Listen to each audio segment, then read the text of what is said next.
Works this out to center field. This is way back there for Paris, and it bangs off the wall. Full steam ahead. J.P. Crawford's coming home, flying to the plate. He is safe. Julio drives him in with a wall ball double, and it's 6-3 in the seventh. This is Dirt and Sprague. Broken up by Robert Thomas. Connor took it back from Bolden. 1:15 to go. Here is Appleton on the entry. It's Connor. Down low.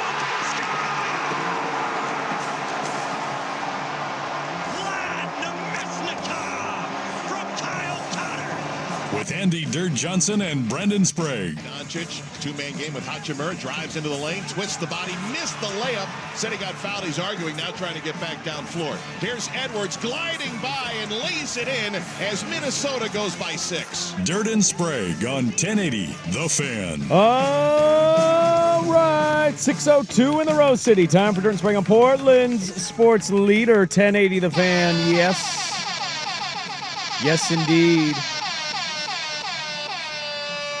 Thursday morning, everybody. Hello. What is happening? Oh, how's it tasting?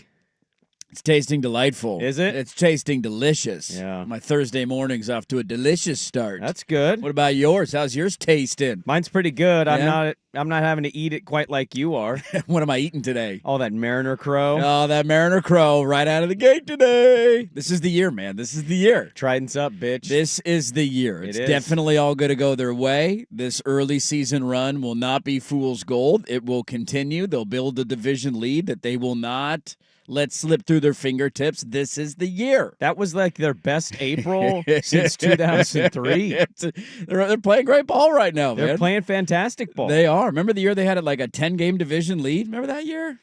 That's a different year. It's We're a talking about different this year, baby. It's a different team. I think it's actually probably about the same New team, exact new dream. team. I think it's basically the same team, minus like Donovan Solano. Second best record in the American. Jorge Polanco playing like an MVP is definitely going to keep up all the way through the end of September. They've won 6 straight series. They have. The last time they lost a series, I believe, was when my Giants swept them early in the year. Yeah. We woke them up. They needed a wake-up call. Did. You woke them up. They came to San Francisco. We gave them a wake-up call. Now they've been on a tear ever since. You woke them up. Streak. You got to eat the crow. How about that? 600 winning percentage my now. God. They're Ken above the Rosenthal. 54%. Yeah, Look they've at won the 8 of their M's this last year. 10. Here they come, baby. This is the year. You know you've made it when Ken Rosenthal's writing about you. Oh, they're in the Rosenthal article They are. today, huh? Yep. The Tigers and Mariners successful with middling lineups. I'm serious. That's the That's article. such a backhanded compliment. It really is. I can't believe Yeah. they're actually doing this with a bad lineup. Actually, let me clarify. Yeah. Tigers Mariners succeeding with patchwork lineup. That sounds a bit more right. Does that sounds it? a bit more Patchwork? fair. I'd say patchwork. I don't think patchwork makes me feel better. I here's the thing, like they do have some guys banged up, so I think you would feel encouraged about that of like eventually they're going to get healthier and you hope that it continues. Whenever you have a lineup without, like the Giants are kind of going through this right now too, because the Giants came into the year not with very high expectations, right? They're going to be fine, but not great. They're not going to win the division. They had 3 guys that kind of carried the lineup for like a month that were playing out of their mind. Wilmer Flores had like led the bigs in home runs the first 6 weeks of the season.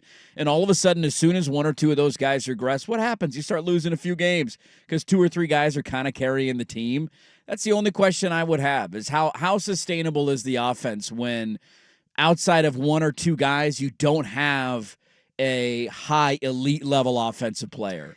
If Jorge Polanco had enough plate appearances to qualify, he'd be second to only Aaron Judge and OPS. I mean, he's playing at an MVP level. Cal Raleigh's Jorge tied. Polanco is playing at an MVP level. Cal Raleigh's tied for the major league lead with 10 homers. You're damn right he is. J.P. Crawford's hitting exactly how he did in 2023. Yeah. And this is my favorite blurb of Ken Rosenthal's write-up of the Mariners. What do you got?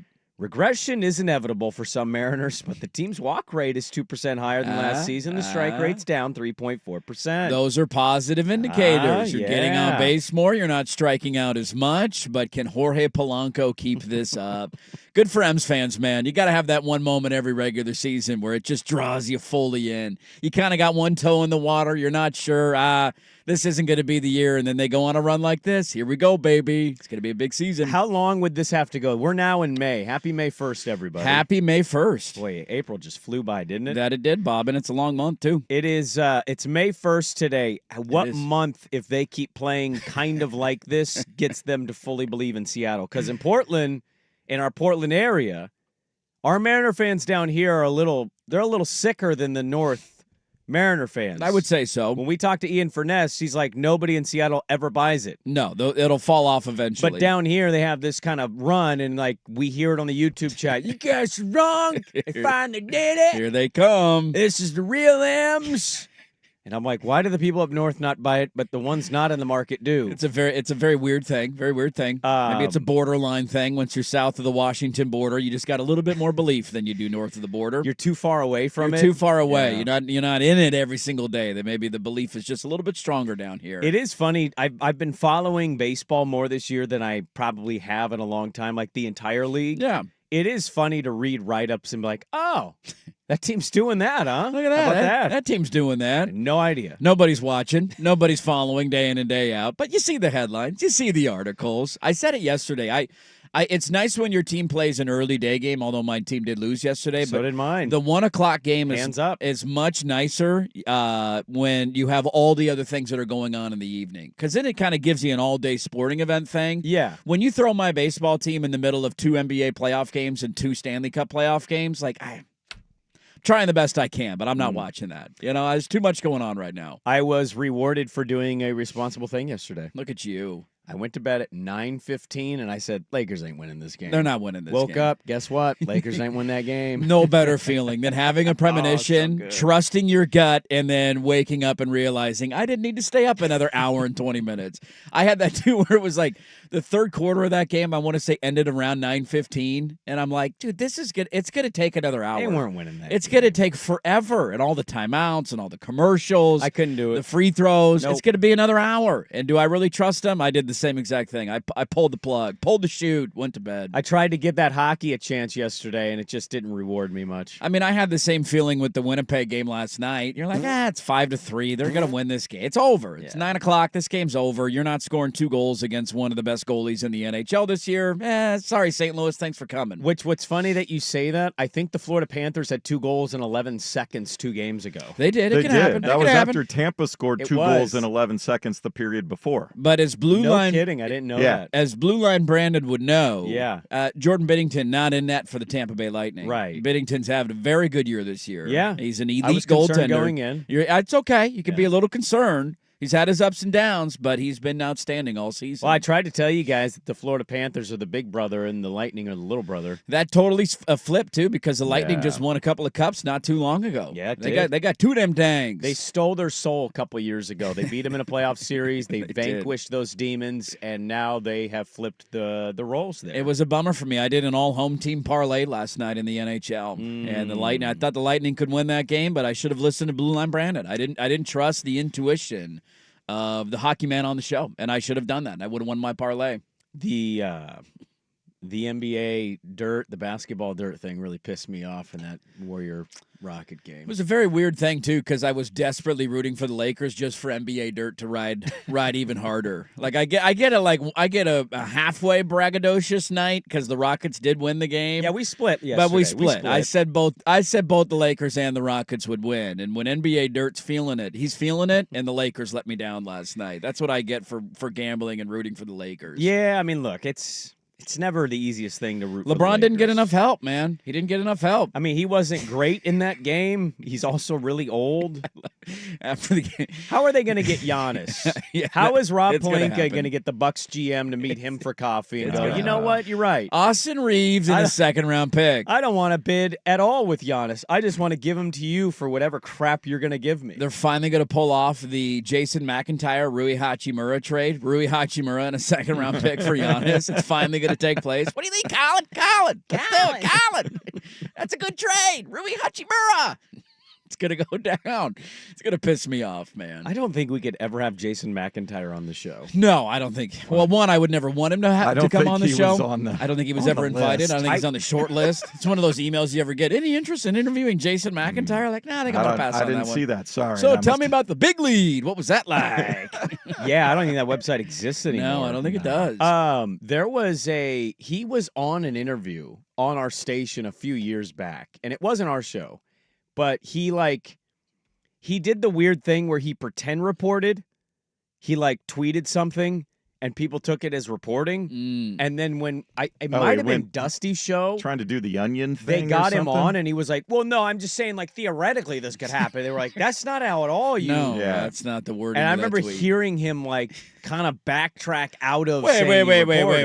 I wasn't reporting anything. And it was just like, oh, you're that guy. Oh, God, that guy. You take enough shots on social media, eventually you're going to be right on one of them. No. Right? You keep breaking news out there. It's not actual breaking news. It's just an opinion. But when then the news breaks your way, you Russell look like Westbrook theory. Exactly. Eventually, it's going to work out for you. He's going to have a good game at some point. One night. He's the Michael Porter Jr. of social media. Is that what you're telling me? What do you think my percentage chances are I get a tea time right after the show today? Having not booked one. 7%.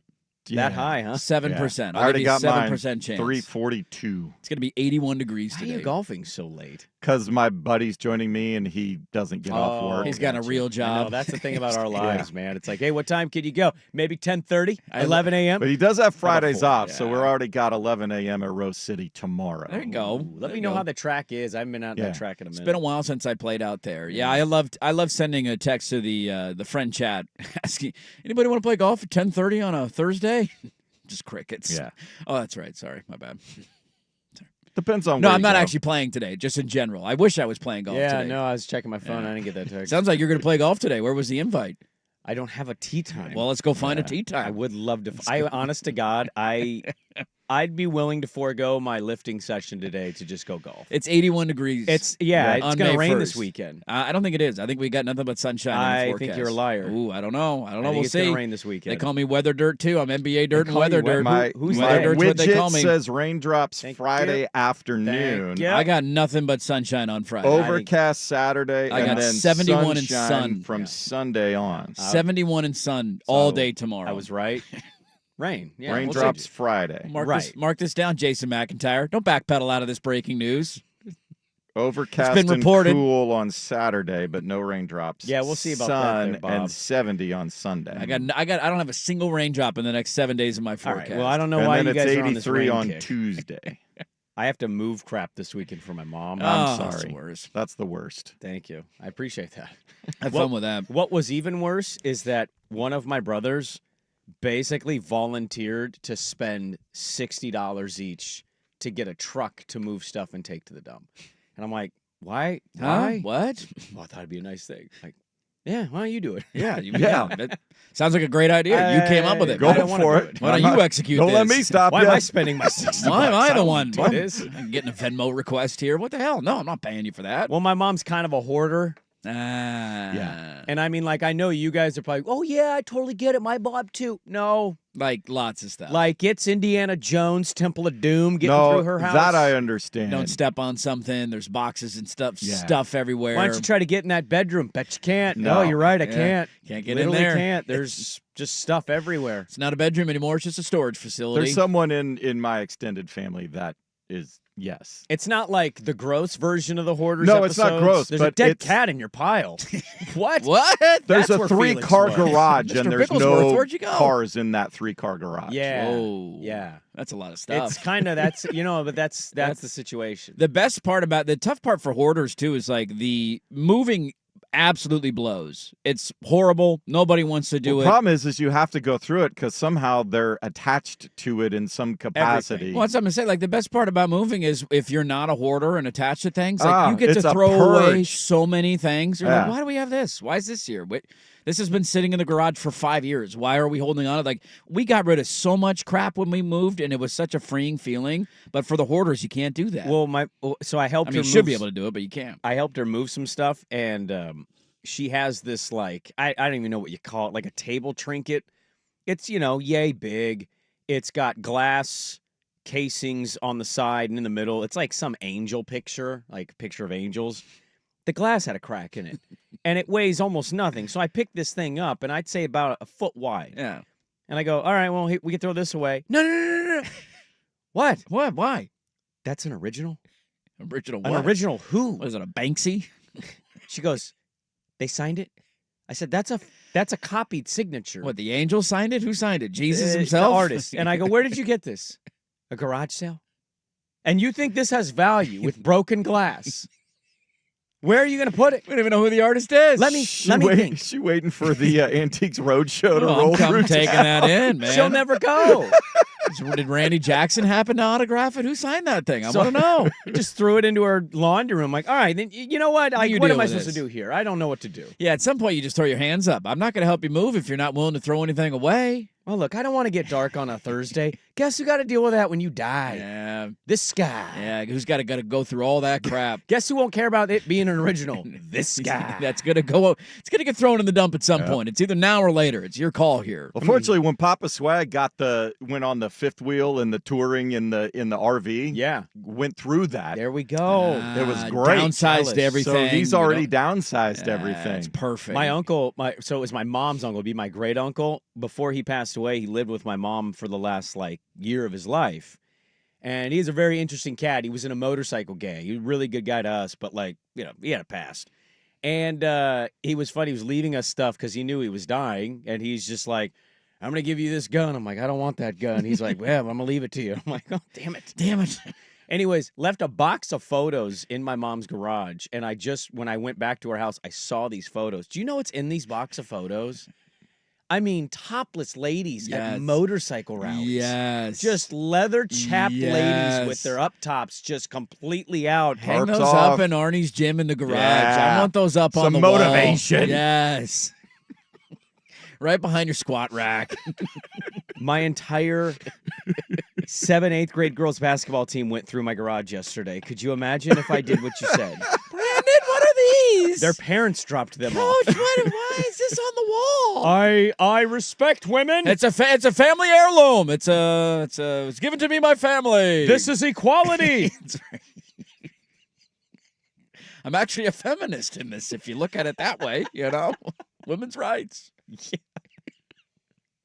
Put those on the wall, man. Hold on to those. Would not be great. Those are relics. Needless to say, my Saturday morning blows. It's going to be fun. You're going to have a fun little weekend. I'm sure I will. You got a delightful little weekend ahead of you. It does kind of feel, when you get an 81-degree Thursday, it kind of feels like a Friday, doesn't it? I'm treating it like when my it's Friday. that nice, you're like, God, this is kind of feels like a Friday out there today. Well, we got the Magic Hat to get to. David Sampson's going to join us. He is he does his show Nothing Personal, former president of the Florida Marlins, won a World Series. Now does sports business, gives his insight on all kinds of things. He had a take on his show that was inspired by me. And so he talked about it on his show. He did. And so we're going to bring him on to give us his thoughts on the Portland Diamond Project, the bill that was passed through the Senate. It is a loaded show. Dirt and Sprague. Let's get it going next on The Fan.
All right, welcome back in. 6:22 on the fan. On the fan.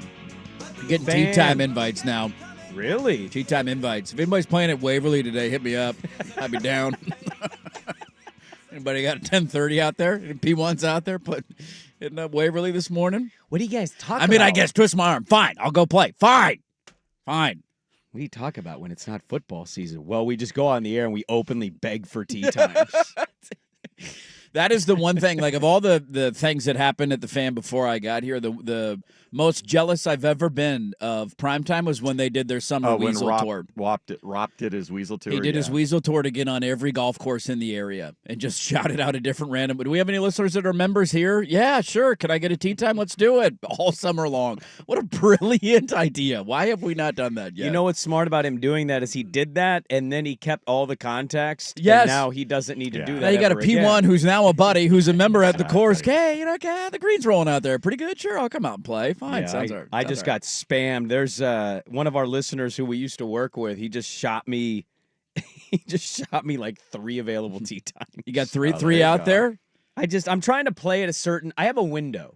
If I can play right at a window, I get home before my kid gets home from school. Then it's a perfect day. And then it's absolutely. Then you're home, you're there for dinner, you're present, you're not, being absent as a father. It's a perfect win-win. Well, we cleaned our house because we had an ice cream party with our basketball team yesterday. You got to get everything dialed in, ready to go. Is the season over or just no? A get it just together? Was like okay. My wife came up with a really good idea of like, hey, it's only a 4-tournament season, but we got all these practices and. Try to build camaraderie. You got to do a little team bonding early in the year. Yeah. You got to get the kids together. Absolutely. Yeah, let them mingle a little bit. There might be a time in my life during this where, you never know. Maybe I become the Western Oregon women's basketball coach. How funny would that be? That spin out of this. I mean, if I was to do any other job, 10 that years would from now, be the most what fun. happened to Sprague? He's a Division I college women's basketball coach now. What? He's joining us for the ticker. Would you still come on? You got to come on the show. We'll have you on. Oh, dude, if tournament time. If somehow, and I never will be. What's the deal with your pick and roll, Sprague? Huh? 100%. I'd come on. I'd talk about anything you want to talk about. Hey, how much does that roster cost you? You spending as much as Texas football? You putting $35 million into that thing? I'd be like, yo. We had a hell of an ice cream party there. Damn right we did. Remember those ice cream socials? We turned that into NIL ice cream socials. I'd be honest. I always listen to these interviews with these coaches, and I'm always just, like yesterday, J.J. Redick. Did you see his pregame? I did. He was not very happy. Look, I love J.J. Redick. I think he's a good coach. I think he's super smart. Like, it's cool to watch him go from former player with a lot of knowledge, podcaster, breaking everything down, making Stephen A. look stupid, to Laker coach. I thought that was cool. And then he had a good year. I would just tell you, I watched those interviews, and I'm like, why is that the approach? Why is that the way you're handling that? Why do you need to be so angry? Like, what do you think? I don't talk to my assistants? It's like, well, clearly it's a journalist who's just asking about, would you change anything? Or what's the approach? It's your first year as a coach.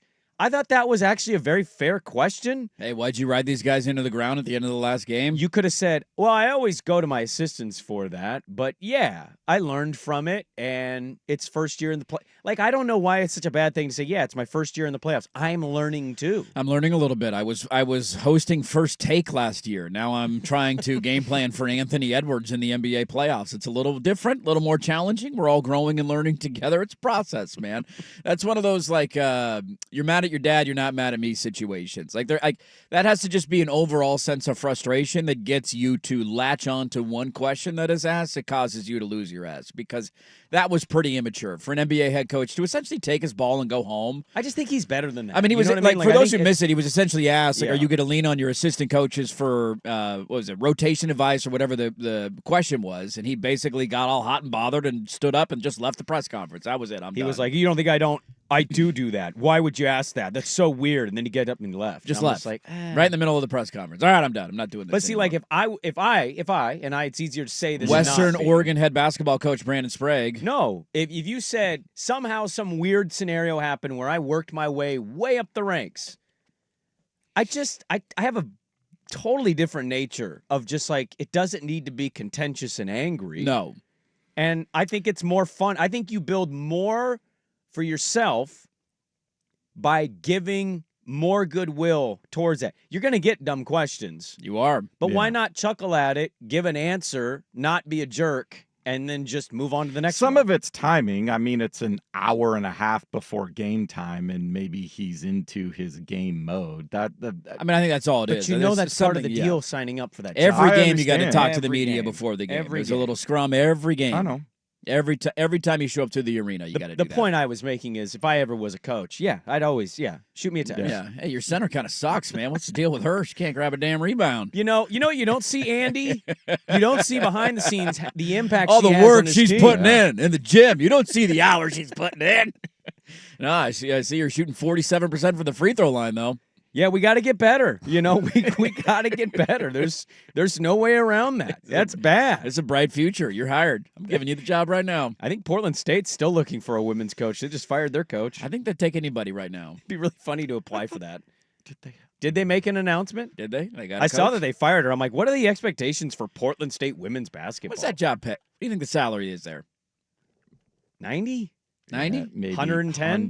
100, you think? Yeah. Gotta be six figures, right? Man, it's not a bad gig. Making six figs. What's Barney make? What are like the expectations too? Clearly not 500. I think she went 50. Oh, she went 500? I think in and got conference turfed? she was 500 and they Whoa, turfed her. Look at that high And expectation. it was like her second year. Over on the park blocks. This isn't acceptable around here. We want to go tournament time. I guess. Tourney time, baby. Do 8 people go to their games? And they have expectations? Yeah, they hired. They got a nice new gym. I know that. Yeah. Yeah, middle of the month. Carly Burris. Big fan of her work. Carly Burris. Big fan of her work. Yeah. Up and coming coach. Been around a long time. She was an assistant at UNLV the previous 4 seasons. The Rebels. Who could forget? They were really good last year. They were awesome last year. All right, well, we'll get to the NBA. Basketball dirt struck again yesterday.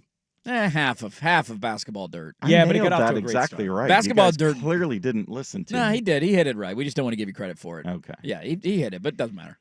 Because of your egregious nature the last couple weeks, I'm not going to give you credit. Okay. You didn't play the announcer game with me. No, we didn't get a Brockmeyer. Still waiting on Brockmeyer. You refused to Because just I say focused my things on real, actual, Tangible outcomes. tangible things that were going to occur. What do you think we're doing here?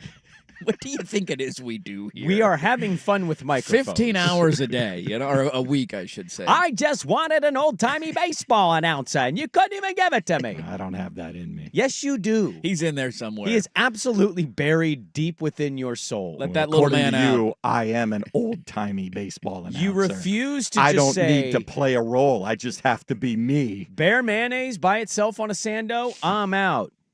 Masked mayonnaise in something that I like, Not I'm that willing bad. to say maybe not that bad. Maybe You it won't was even do okay. that. Maybe it was palatable. Yeah. No. Went not down all going right. there. You liked the pimento and cheese. You did.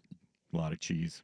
A lot of mayo. Nah. I looked up the distribution percentages. What's the percentage breakdown? Do you want to know how much of the pimento cheese I has would mayo? I would love to know. 44%. Almost half that sandwich was mayonnaise. You didn't even know it. That's why you're not getting credit. NBA Dirt rides again, baby. Yes, he does. NBA Dirt's here to stay. The Magic Hat is next on The Fan. Now, from the George McCoy at Warren Allen Sports Desk, a Sports Center update on 1080 The Fan. Brought to you by Vulcan Design and Construction. Check out their award-winning outdoor living designs or schedule your free design consultation at vulcandc.com. First on The Fan, there will be no magical Luka run to the finals for the Lakers. Minnesota Timberwolves finishing off LA in 5 games thanks to a dominant performance from Rudy Gobert.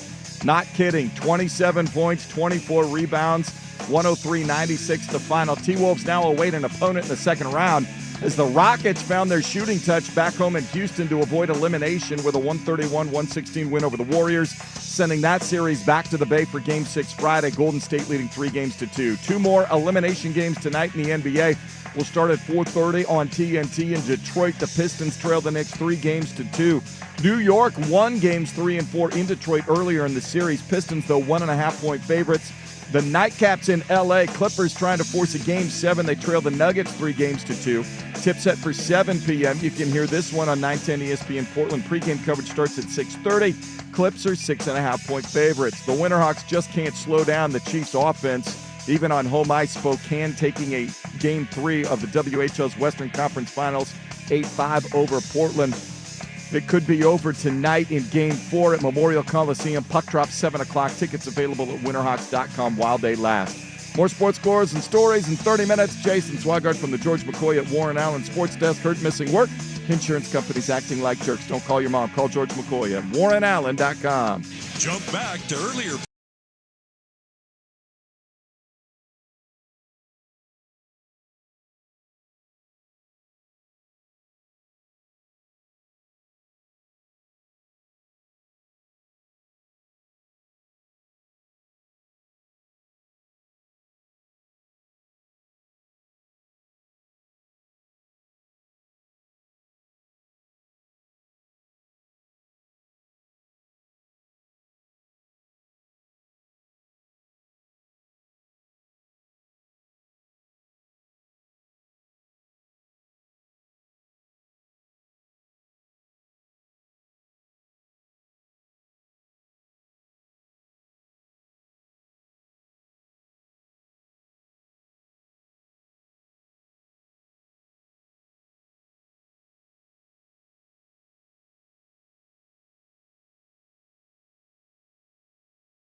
Get to the Magic Hat. It's the Magic Hat. Yeah, baby!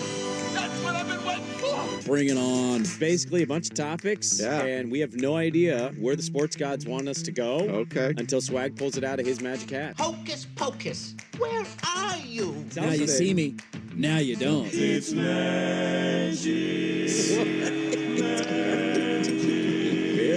It's simply what it is. It's magic. We don't know what's going to come out of this hat. Where is that rabbit? Abracadabra, MFers. Let's do the magic hat. The only thing this hat's good for is the trash can. Yes, it is time for the magic hat. It's a Thursday at 6:30. The Tim Mona special. Welcome in on this Thursday morning. We have a lot of things in the old magic hat. Let's get to them.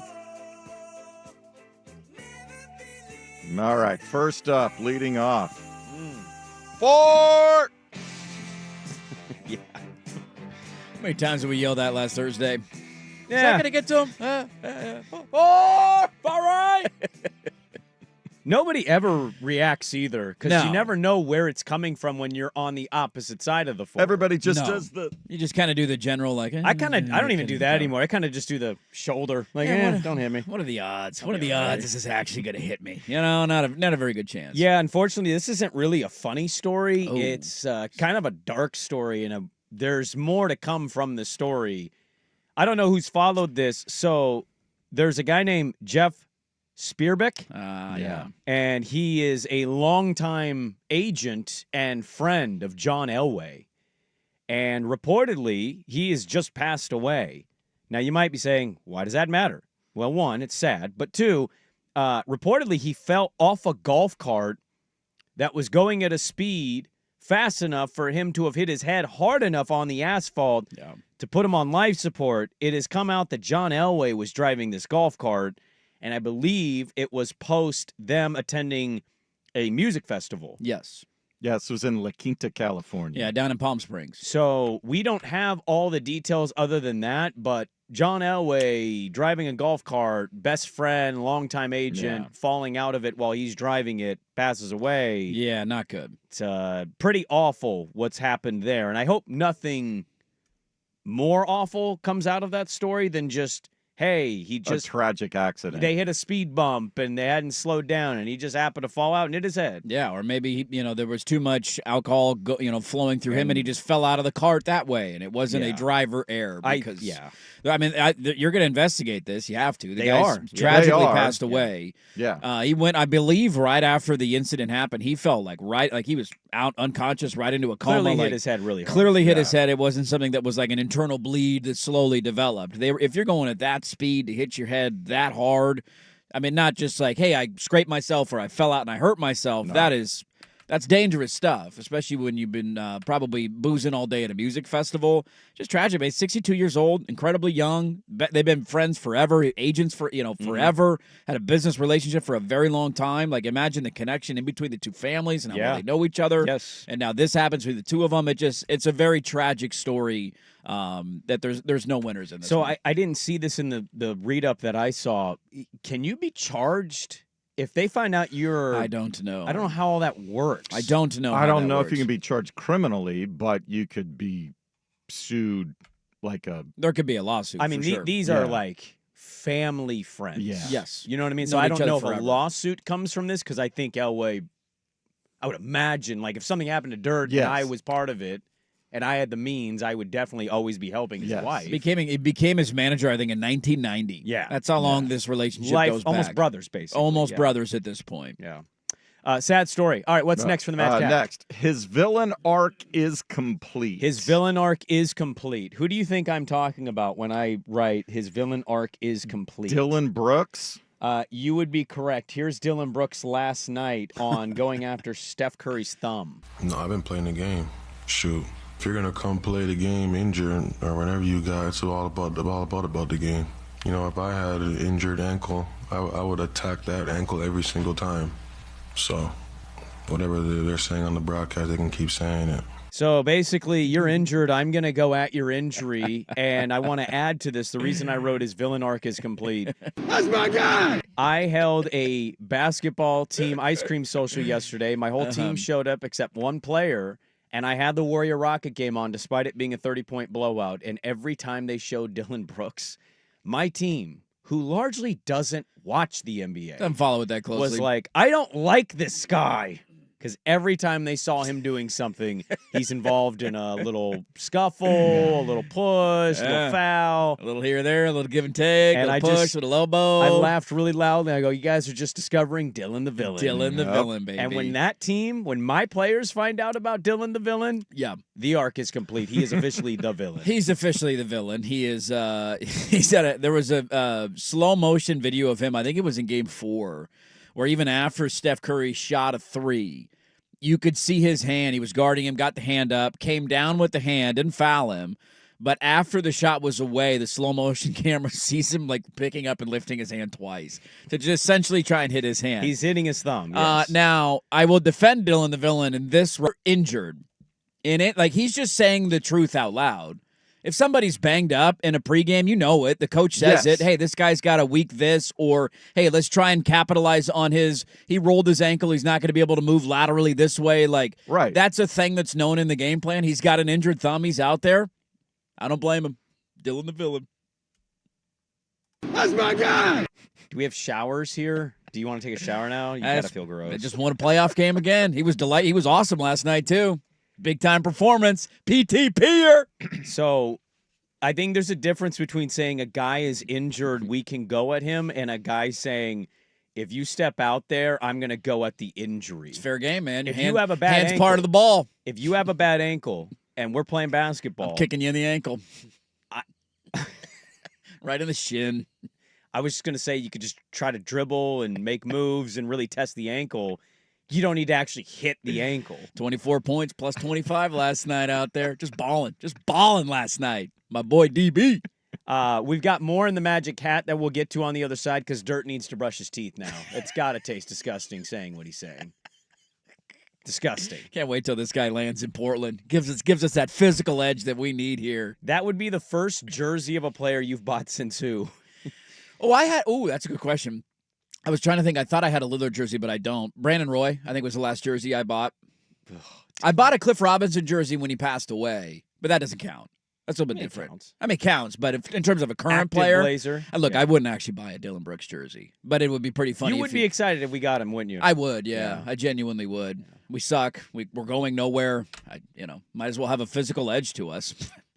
Oh, God, we won 35 games. We can't shake up the apple cart with a physical, intimidating player. We're on a great trajectory to winning championships. 54 wins when Denny's at the 4. I mean, come on. We project as that next year. We're taking this huge step. We can't break up our championship roster with a player that brings a physical and intimidation edge. We just can't do it. Can't afford it. There's a Blazer segment that actually I was going to try to get to today that it made my eyebrow raise of, I have no idea how any of this stuff is being decided with that organization. I have questions, is what I would say. Yeah, just a few. Just a few. Let's get to more of the Magic Hat next on The Fan.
I want to talk about the greatness of an athlete at the top of the hour, but it's Magic Hat time right now. There's more magic in that old hat of his. So let's find out what it is. What's the next one? All righty, the next one is disarmed by honesty. Oh, my God. Yeah. So yesterday, I leave the show. I leave the station. We do our Great Notion, what's on tap video. We talk with people. We're hanging out. So I leave, and I call my daughter. My daughter on Wednesdays has late start. So usually on Wednesdays, I aim to take her to school. And so I'm trying to leave, but I'm leaving right at a time that's right up against when she needs to go to school. Yeah, cutting it close. So say, hey, I'm just leaving now. You can take the bus, or you can wait for me, and you'll be like 2 minutes behind when I normally drop you off. She goes, I'll take the bus. I was like, okay. So I'm driving. Get over the Ross Island. I get on to 99. My daughter calls me again, probably 10 minutes later. Hey, I'd really like a ride. I'm not going to make the bus. To my right, as I'm driving, hands-free, by the way, there's a semi in front to the right, and there's a car right behind the semi that I would say is 3/4 ahead of me, okay? We're all going at normal speed. Nobody's speeding. This car, as I'm talking to my daughter, just cuts over. Ooh. And we're not talking like a tiny car either. It's like a full car. Cuts me off. I hit the horn once. I didn't lay on the horn. Give it a little beep. I just went, burp. And that was it. Just like, what are we doing? Yeah. Come on. You almost just hit me. So we're going, and they're ahead of me. I go through a light. I go through another light. The third light on 99. It's about where, there's a turnoff for a New Seasons, a plant, all these. Anyways, they're turning. Yeah. And I'm going straight. As they go into the turn lane, and I'm passing them now, the middle finger comes out the window. Like it was your fault. On the passenger side. How dare you honk it? And I'm like, what? Oh, hell no. And I turn and I look, and it is a 58 to 66-year-old white woman just giving me the finger. Wow. Just giving you the business. And I look ahead, and I see the light, and I'm like, I can make this green, but I knew it was going to change soon. So I slowed a little bit because nobody's behind me. Yellow, red. Yes. Slow down, stop. We're right next to each other now. We're next to each other. Hey. And I don't usually engage in this, but I hit the old window You now. feel a little more comfortable. If it's a certain type of person, you're probably not doing that. But a 58-year-old woman, you're not very threatened by that. And I go, excuse me, are you flipping me off? This is the tone I'm using. Yeah. Yeah, you wouldn't let us over. Yeah. And the guy's not really saying anything, but he's missing teeth. She's just screaming at me. Just hollering at you. And I'm like, yo, you cut me off. You didn't really use your blinker. We had the blinker on. You refused. So we went. And I'm like, that's not what you're supposed to do. If you cannot safely get over, you wait till you can get over. You slow down or you speed up. And she goes, no, that's not how we do it. And I go, you guys are being a-holes. And she goes, yeah, we are a-holes. We do what we want. We're a-holes. Oh, okay. Appreciate the honesty. Nothing to come back at I that had no point. comeback. Yeah. She completely disarmed me with just being outright honest of who she was. You got nothing. I had nothing. There's no response. I just stopped. I literally stopped and I chuckled and I went, yeah, you are a-holes. Exactly. They went B-rabbit on you. They used all their ammunition. did. They made fun of themselves. I couldn't There's believe nothing it. else left to say at that point. I couldn't. I was Yeah. just stunned. I'd never been disarmed by sheer honesty in slight road rage incidents. Dude, I had this last week. We were heading to my niece's lacrosse game at Cleveland, and we were going through. There was a intersection with a four-way stop. Okay, everybody comes to us four-way, all stop. all right? stop. Yeah. I think the rules of an all-way stop are pretty familiar with all Yes, everybody drivers. stops, and then you look to Look- either who's there first or on your Yeah, right. or on your right. Okay, I'm coming. There's a car to my left, so that makes me On the right. on their right. With the right of way. I would argue that I stopped first, but it was close. One of those, could have been either or, but I would argue that I was the first one to come to a stop at the stop sign. So I'm in the right there because I was the first stopper, and I'm on the right. So I'm 2 for 2 here, and there's no other cars at the intersection. I then, everybody stopped. I proceed into the intersection, and the second I get about halfway through the intersection, the car at the other stop sign just lays on their horn for a 7-second horn. I turn in my rearview mirror is he, what? Why am I getting honked at right now? Double birds out the window. Wow. And I'm just, did I miss something here? Yeah. Is there a protocol that I'm not aware of? Four-way stop. I was on the right and I stopped first. Why are you yelling at me? What did I do? Man.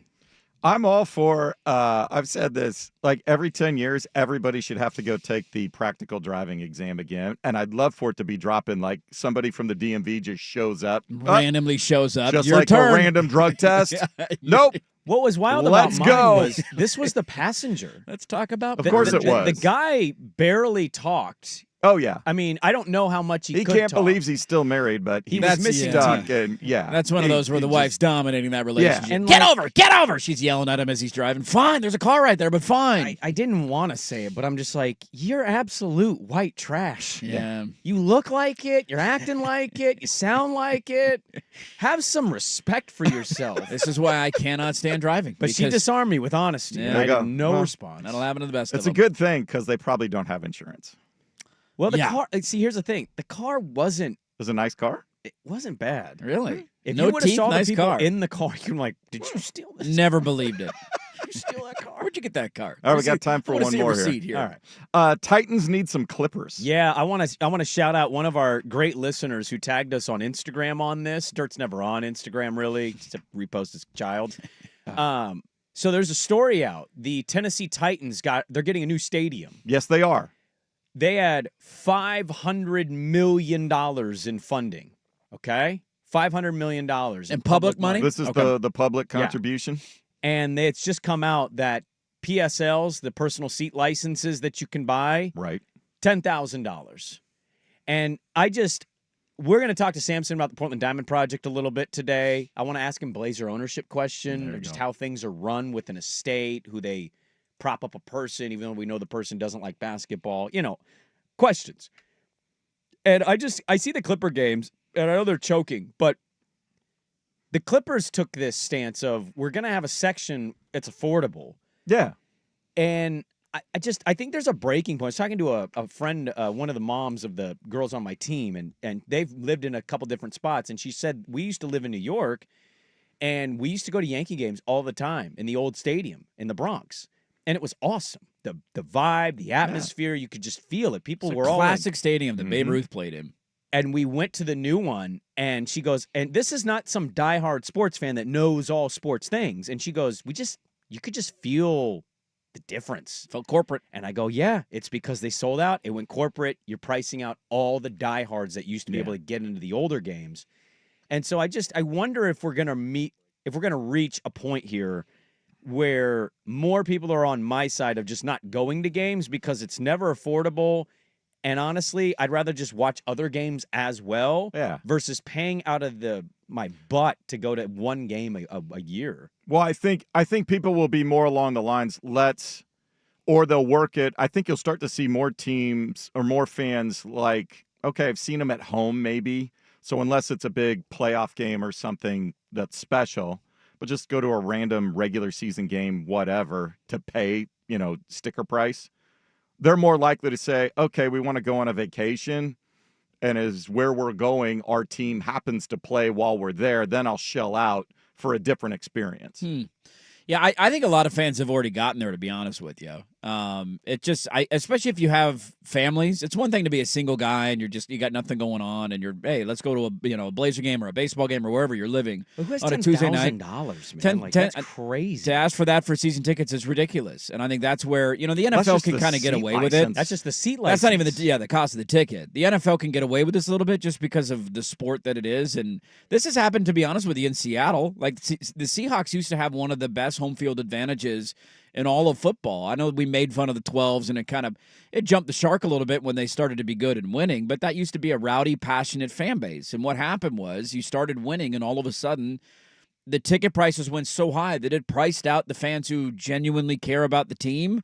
And it became, hey, let's buy, these are a good investment. We can resell these to fans who want to go to games, or we're going to make a profit on these, or I'm going to buy some for my business.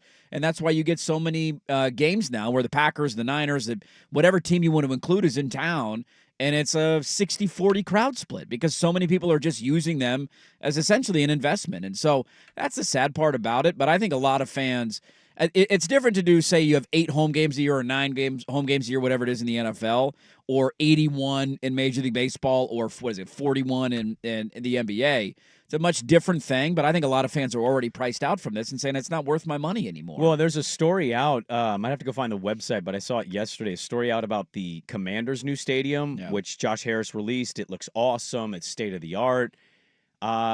There's been reporting on that the area, the district, whoever they get the money from in that area. I don't know how all that stuff works over there with the D.C. area, but like a vast majority of that is actually public money, but it's not been touted as such. And so it's just like, so all these resources get sucked into these stadiums. And then you milk the and profit. then you price the living hell out of most of the fans. Well, DC's different because they're the only metropolitan city that has their budget approved by the federal government. Yeah, it's a weird situation. It's a weird mess. But you don't think Buffalo's going to be dealing with this? Oh yeah, Cleveland is dealing with this soon. It'll be the same thing, man. All of and that's kind of what I want to ask Samson is that bill passed for the Portland Diamond Project, and we all celebrated it. And we know infrastructure's got to be built and spent citywide, statewide, but like, what are we really looking at here? Yeah, I'll use the different analogies for different sports. Like if I'm in an NFL market, I'm okay forking over. We have this a little bit with college football, right? Like I would never be a season ticket holder because that's just not my mojo. But if you tell me, like, hey, let's get some boys together, let's take the kids down for a game, I'll do that for one weekend. Sure. That's why I view the NBA and Major League Baseball to me are so different because it's such a long season and you have so many home games that those are the ones that I would be more fearful pricing people out because you're asking people to come a dozen times this summer, essentially, if you have a Major League Baseball team. In the NFL, you have so many fans and so many people travel. Like, you can get away with people just saying, hey, the Packers are in town this weekend. Let's go watch that game. Let's take the kids. Let's take the family. Go tailgate a little bit, have some fun. You don't necessarily need to have season tickets because it's such a short season and it's only once a week. Dude, baseball, you could have like 14 home games in 19 days, man. You got to pack that thing 14 straight times. It's not an easy thing to do if you're outpricing a lot of your fans. There we go. There's the Magic Hat on Thursday. We do it every Thursday at 6:30. We have a lot to get to in the second hour, including David Sampson. We'll get his thoughts on the Portland Diamond Project bill, his thoughts on how ownership structures work, because I got a Blazer kind of esque question to ask him. But to start the second hour, let's talk about a great athlete with a great moment and an all-time great athlete being dunked on. We'll do that. Hour 2, Dirt and Sprague on the Fan.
and Construction. Check out their award-winning outdoor living designs or schedule your free design consultation at VulcanDC.com. First on The Fan, it's one and done for Luka, LeBron, and the Lakers. The Timberwolves taking them out on their home floor in 5 games. 103-96 the final. Rudy Gobert dominant, 27 points, 24 boards. Minnesota now waits an opponent as the Rockets found their shooting touch back home in Houston. They avoided elimination, 131-116 over the Warriors. They'll go back to the Bay for Game 6 on Friday. Golden State still up 3-2.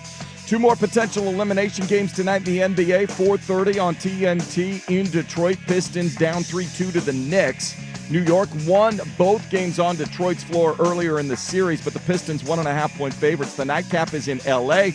Clippers trying to force a Game 7, trailing the Nuggets 3-2. It is a 7 o'clock tip. You'll hear it on 910 ESPN Portland starting at 6:30. Clips are 6.5-point favorites. The PGA Tour in Texas this week for the CJ Cup. Byron Nelson.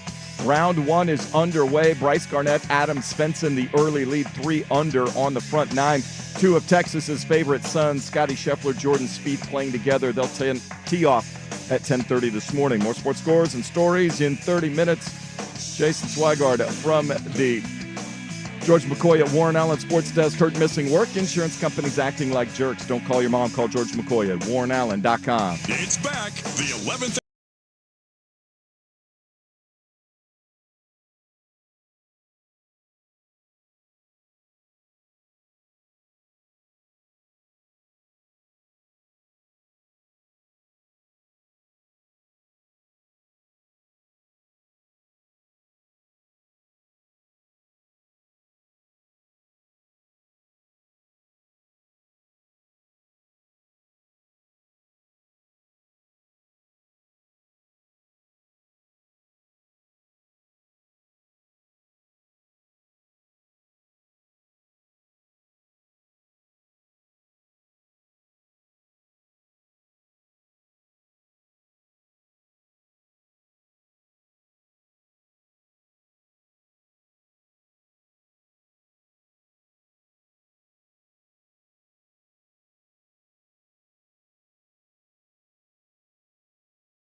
And it is hour 2. We already were in hour 2, and now we're back again. We're in hour 2. Doubling up in hour 2. Damn right we are. 2 hour 2s today. We have a lot to get to in the second hour of the program. Are we going to do Samson on the YouTube? I think he'll play the game with the phone, audio-wise, but he also has a really cool background and setup, so do you want to email him the link?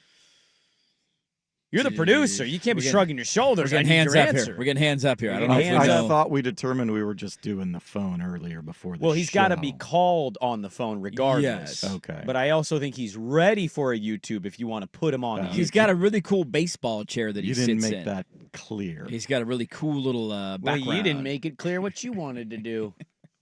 I don't eat the wiener. Yeah. So stop eating the wiener. Come on, man. What do you want to do? What would be better for the show, you think? If we can get the link to work, probably that. Okay. The YouTube? Yeah. I think the YouTube looks good when we get a guest. It does. He's been on our YouTube before. He has. We've only had, what, Alger, him, Lucy? I think that's it. I think it's only 3. We only had 3 guests? I believe so on the YouTubes. See, I want more. Yeah, I want more too. I want more guests on the YouTube. I want it that way. There was something done by somebody who used to work here with our YouTube that basically rendered our YouTube with guests pointless. Yeah, let's change that, you know? We need Let's update. 2025, let's advance here. We have a lot to get to in the second hour. We'll talk with David Sampson coming up at the bottom of the hour. I have a Blazer segment at 7:15. Yes, I can't wait. I can't wait. Really? Can't wait, baby. Okay. But before we get to what we want to get to at the top of the hour, I want to remind you that Tuesday, June 24th, your local Toyota dealers presents the 11th Annual Fan Golf Classic out at Langdon Farms Golf Club. Brought to you by Henderson & Daughter Windows and Doors and Philbrook Law Accident and Injury Lawyers. Matt's Barbecue on hand for catering. Morning and afternoon rounds available. Foursomes can be purchased at 1080thefan.com. Bring your ass. Bring your ass. Bring your ass out to Langdon Farms. Come have some fun. So interesting little Thursday after a Wednesday ending for the Timberwolves beating the Lakers in 5. So much for Shannon Sharp's prediction, huh? That didn't happen. So much for LeBron being the GOAT. Guy's a bum. We should get Shannon Sharp's takes on. Oh, not yet. Not yet. Too soon. Too soon. Maybe if he's back. He's out till football season.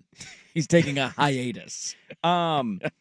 So it's funny. I think today we should be celebrating Anthony Edwards. Back-to-back. Last year it was Kevin Durant in the first round. This year it's LeBron James in the first round. But that's not how we operate. Rudy Gobert was actually awesome Rudy yesterday. Gobert was maybe the best player on the floor last night. Yeah, there's a maybe about it. 27 and 24 is a Shaq-like number. Pretty dominant last night. He made Shaq fake throw up at halftime because Shaq had to admit he's being dominant. He's earning that $200 million contract. But I scour the interwebs. Yeah. And what do I stumble across? We have to do the eulogy first. Well, Jordan never lost in the first round. I stumble across every 45 to 61-year-old man in America that just, for whatever reason, stupidly likes to sit in this territory of, that's why it's not the GOAT. This is the thing that's going to bother me the most out of this series. One, the whole reaction thing that we do in the NBA is hilarious. Anthony Edwards should be the story. Him parading around Staples Center last night. Did you see that video? He's walking around the arena, he's talking trash to Laker fans. It was fantastic. He's great for the league. It's awesome that he's advanced again, and there's a little bit of symbolism there now. Back-to-back years, he's beaten Kevin Durant and LeBron James in the playoffs of like the old guard, new guard. Hey, get it? Here's the new wave of talent. He beat Luka too. That's a big deal. Luka being a part of that. Well, that's the whole other part of this, man. Like, the reaction to the game last night is about a 49-year-old dude who shouldn't be the face of an NBA team anymore. It's miraculous that he's even playing in the first place, let alone being asked to do things meaningful in the playoffs. Look, how is this not reserved for Luka Doncic? And his fat ass flopping all over the floor and playing zero defense again in a playoff series. Look, what Dallas did is one of the dumbest and worst trades we've ever seen in the history of sports. There is no disagreement with that. The reason why it was so ridiculously dumb, though, is that they didn't open it up in the offseason and seeing, hey, if this guy's not going to play defense, he's going to be a little fat, we don't know about his future, let's have a bidding war and get the best overall package. Because I think there's a lot of people in the NBA that could say, all right, that's not a terrible idea. They just decided to trade him for a 33-year-old aging center who can't stay healthy. Let me interrupt you. And that looks stupid. That, right there, the point you just made, that's why no matter what, whether he wins a title or not, that's why that will always be a terrible trade. A stupid terrible trade. But there were moments in this series that I was watching, I'm like, I kind of get it. I kind of get it. He's horrible defensively. He was in the finals last year. He was undoubtedly in the finals last year. That's awesome. He was jogging up and down the floor and playing zero defense for 5 games, and he got bounced in the first round with very little effort. They were a bad quarter away from sweeping this series. But LeBron And he's supposed to be a face of the league, top 5 player. But LeBron. I know, it's just ridiculous. It's dumb that a 40-year-old's still going to get the blame when Luka Doncic is supposed to be an MVP of the league, and he was horrible basically the entire series. I want to ask you guys, I know Minnesota is not the Lakers, so I'm well aware that it's city team dictated here. Why are there some stars in that league that when they do something, we don't celebrate it quite to the level we celebrate the other player. Like if Steph Curry advances as a 7 seed, I would imagine there's going to be a lot of stuff on Steph and Jimmy Butler and can the Warriors go to the finals? If LeBron and the Lakers had reversed it and beaten the Timberwolves, it would have been. In 5 games, it would have been all about that. Right? And then take SGA and the Thunder. They get to the West Finals. I just don't know how much celebration of SGA. Or if Jokic beats the Clippers, is there really going to be a lot of noise about that? No. But some players, a very few, select amount of players, when they win, it's loud. When they lose, it's loud. Anthony Edwards should be a level of star that today is not about 45 to 61-year-old guy who doesn't really watch the NBA just beating the chest of how Jordan is the GOAT. It's ridiculous. It's kind of immature. Yeah. Move on. It makes you look insecure as sports fans. He's not even the best player on his own team, nor should he be at the age of 40. The takeaway should be, how did Luka Doncic not lead his team to the second round of the playoffs? I also look at it the other way. It should be like, man, Anthony Edwards is ascending. Sure. And Anthony Edwards could get himself into the Western Conference Finals again. Again, for the second straight year. And I think the Thunder are the best team in the West. But that Timberwolf team, if they're out of foul trouble playing well, they're a very fascinating matchup for Oklahoma City. Is Lou Dort going to be able to guard Anthony Edwards for a whole series? I don't think so. How good is Naz Reid going to be against Chet Holmgren? Julius Randle stays out of foul trouble. That's a very interesting matchup. And that's on the horizon. But today, you get a lot of the we don't watch basketball guys doing the LeBron Jordan Not thing. my GOAT. Not my GOAT. I'm okay if today's the only day they do it because you still know the Timberwolves are going to move on into the playoffs. There's going to be more with them. We find out who their opponent is from the Warriors. How we start analyzing that matchup, that sort of thing. If this leaks the entire, just dribbles on for the entire week into next week, then it's going to dribble into the fall when the season comes back. Well, he couldn't make the second round. GOAT would have made second round. Oh, I just meant I'm more interested in, okay, the experiment didn't work here. Yeah. How are we not tired of this is what I'm asking. I'm tired of the We've been tired LeBron of Jordan this GOAT. I'm curious what Yeah. the Lakers are going to do moving But forward. how are Is these- LeBron hanging it up? Is he No, done? he's not hanging him up. He's going to announce he's going to have a goodbye tour. He's too full of himself to not have a goodbye tour. Okay, so what do they do to fix the holes in the roster in the offseason? I'm interested in that. Showing a little effort and grabbing a But rebound. the LeBron MJ go. I know you don't have a big, but maybe just try a little bit harder to grab a rebound. Maybe box somebody No, out. I'm out on Jesus, that. Dude. I just tune it out. Get any rebound. One rebound. Pick a rebound. Any rebound. Can you point to a single person in your life that is flipped from the LeBron to Jordan? No? Okay. Why do we do it? It's such a dumb You're thing. saying the that same league thing every time. Constantly has to go through. And then even if there's no new evidence that will ever be entered that will change people, even if LeBron wins a title this year, it would have been, well, he was led there by Luka. He wasn't the best player on his team. And then they'll flip the entire argument. But when they lose, it's not the fault of Luka Doncic or not having a big. It's the fault of it's ridiculous. It's dumb. It's tiring. It's nauseating. And unfortunately, the only thing that will save us from this is him retiring. The only thing that will get us out of this hellscape of a discourse around the NBA is him not playing anymore. Anthony Edwards had that moment. It was in Game 3, or no, what was last night's 5? So it would have been Game 4. Remember that moment where he just bullied with LeBron on defense to go guard him? That's stuff that as sports fans we claim to love that. We do. The guy taking on the old bull, the young bull. Taking on the old bull, young bull. We're going Kobe, MJ, All-Star game. Well, yeah, there's a little bit of that. We love to see our athletes do that. Do we do. not? It's a passing of a torch to a certain extent. And yesterday was a Gobert game, and that's not fun to talk about. But Anthony Edwards is the face of that franchise. He was outstanding in Game 4. And he had a moment in the post game where he just laughed. He's like, I thought it was Lakers in 5. It's Timberwolves. He's cocky. He's ultra confident. He's the super competitor. This is a day. I don't even agree with Swag's take, and I don't think he's necessarily wrong, but I don't agree with it. I don't even want today to be the one day where you do the stupid Jordan LeBron thing. Guess what? It'll never be solved. Because if you love Jordan, you always love Jordan. If you love LeBron, you always love LeBron. They never played against each other. So, I don't know why you argue it. It's stupid. It's literally stupid. Yeah, we should be celebrating Anthony Edwards because he looks like a dude that might be on a mission to get back to the West Finals. And I assume he's going to play the Warriors, taking down LeBron and Luka in round 1, and then an opportunity to take down Jimmy and Steph in round 2 to get to a West Finals against what has been one of the it's been the greatest offense league history, the Oklahoma City Thunder with the point differential. That's a pretty remarkable story of a superstar building on his resume. Where I will slightly agree with Swag is that I'm okay in the day after to eulogize the team that lost to the point of they're done. I'm okay with that because their season's over. We're not going to revisit them until hopefully free agency because they don't deserve to be talked about. Where I think I'm on both sides of this is that the argument that I've always made about LeBron, and it's been funny when there's been different examples of this over the years, is he's one guy that's held to one standard and nobody else is held to that standard. Kevin Durant lost to this Minnesota Timberwolves team, who I would argue maybe it was a little bit better last year, in the first round of the playoffs, and it didn't even register on the Richter scale. Nobody cared. Nobody paid attention to it. Steph Curry's lost in playoff games. It didn't matter. It didn't affect his legacy. Nobody said anything about, is he no longer a top 10 player of all time? He doesn't want to play in game. Is he out of the top 10 of all time? Those guys aren't in GOAT conversations. They're not. That's what I'm saying, though, that star players should be treated like star players. If you're a top MVP, face of a franchise level of guy, you should be held to a certain standard in the modern NBA. LeBron James is not the best player on his team. He's not.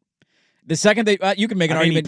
He played like it, though. At times he did, which is a bit of a problem, but Luka Doncic is the face of that franchise now. He's the guy that should be held to the standard, but will never do that. And this has been one of the areas that I've always defended him. He's been put into this GOAT conversation, so the only thing we will ever measure him up to is a ghost of a player who retired 20 years ago. Mm-hmm. But every star player should be held to a standard in the NBA, yet some of them we just don't seemingly care. If Kawhi Leonard loses tonight, I mean, it's a big deal. Very well could. I think it's a big deal. Is anybody going to he really a face of a franchise? Is this really a guy you can win a title with? It'll be James Harden. Sure, it'll be James Harden. It'll be Jokic. Maybe we'll get the positive story there. I'm okay eulogizing it. I just want to do it in the right context and hold the stars accountable. He's not the best player on his team. Random Blazer segment I want to get to coming up next. David Sampson at the bottom of the hour. Dirt and Sprague on the Fan.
All right, welcome back in. We'll get to David Sampson at the bottom of the hour. I'm sorry to you Jordan LeBron sickos out there. we'll move on from that. Good luck to you, though. I'm sure your arguments are going to be heard by a great many people. Connor McDavid wins the night. He's the GOAT. 4 in a row. See you later, Kings. I'm sure you guys will change minds with your screaming in chats and message boards all off season. So one thing I want to ask Samson about is power structures of teams. He was the president of the Marlins. And ours is interesting here. It's never really been like all that's been reported or told has been what the team tells people. There's no thorough reporting on this. No. It's Jody. It's Jody. It's really an estate. She's just the head of the estate. Yeah. Well, it's not really Jody either. It's Bert. Bert's running the show. Bert Cold is it's the estate that's the money, and Bert's calling the shots. So something happened last offseason, which was a huge red flag to many people, including this show, I believe. The Blazers fired Chauncey Billups' brother. They did. And that was like the first big, that can't feel good. They're going to move on from their head coach. Oh, wait. No, they're not. Well, I didn't know if they would move on from the coach versus just, let him come back for one final season before deciding about what they wanted to do. But that was a pretty big sign to most people that was kind of, this is it. And then they won 10 of 11 games, and they beat bad teams. And so in their estimation, everything got way better.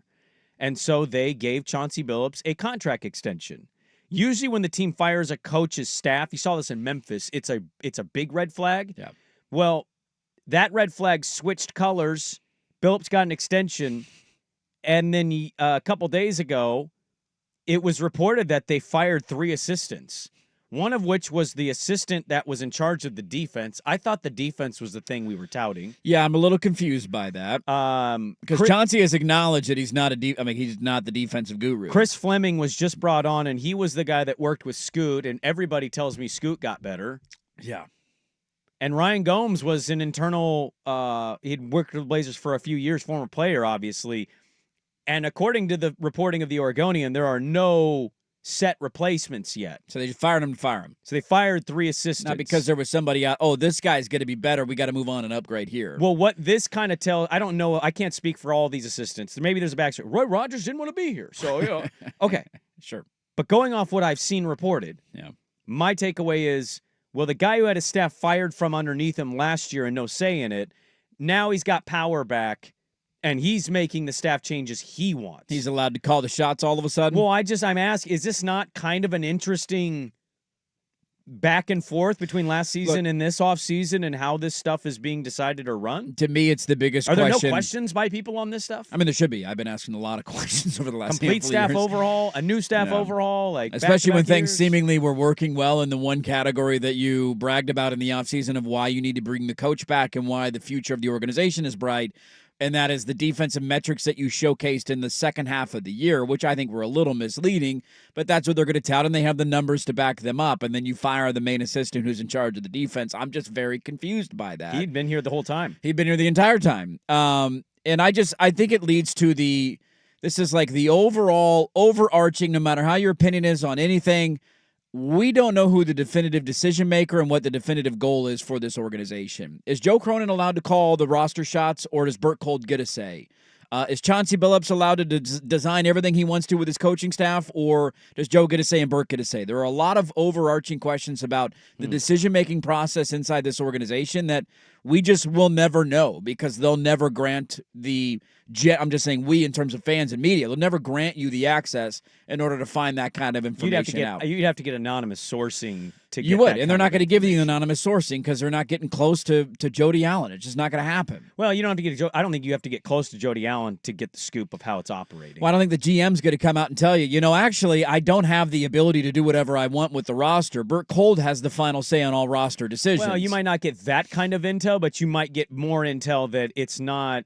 Job preservation is a hell of a thing, It man. is a hell of a thing. You get one of those 2 jobs in the NBA, you want to hold on to it. But it's not like you can't get anonymous sourcing is my point. Yeah. You just might not get it from the very top. I don't know. I found this kind of an under-the-radar interesting I think that's thing. an incredibly under-the-radar thing that not a lot of people followed or paid attention to. Because to me, I think that screams Chauncey is changing his staff how he wants it. Yeah. But last year, he had no say in that staff. He was a dead man walking, Yeah. and we spent the entire year saying he will not be back. Everybody plugged into the organization said he's going to be working on television next year. Yeah. And then he got an extension, and now he's firing and hiring different staff members. Well, not yet. They don't know they're going to hire. Well, true. Firing, potentially hiring. Let's talk about power dynamics with organizations. Major League Baseball to Portland, where that stands. David Sampson of Nothing Personal and Meadowlark Media joins us next for the Daily Ticker on 1080 The Fan. Now, from the George McCoy at Warren Allen Sports Desk, a Sports Center update on 1080 The Fan. Brought to you by 808 Hawaiian Restaurant. Mixed plates like Grandma used to make if your grandma were from the Big Island. Woodstock, Burnside, Beaverton, or online at ate-oh-ate.com.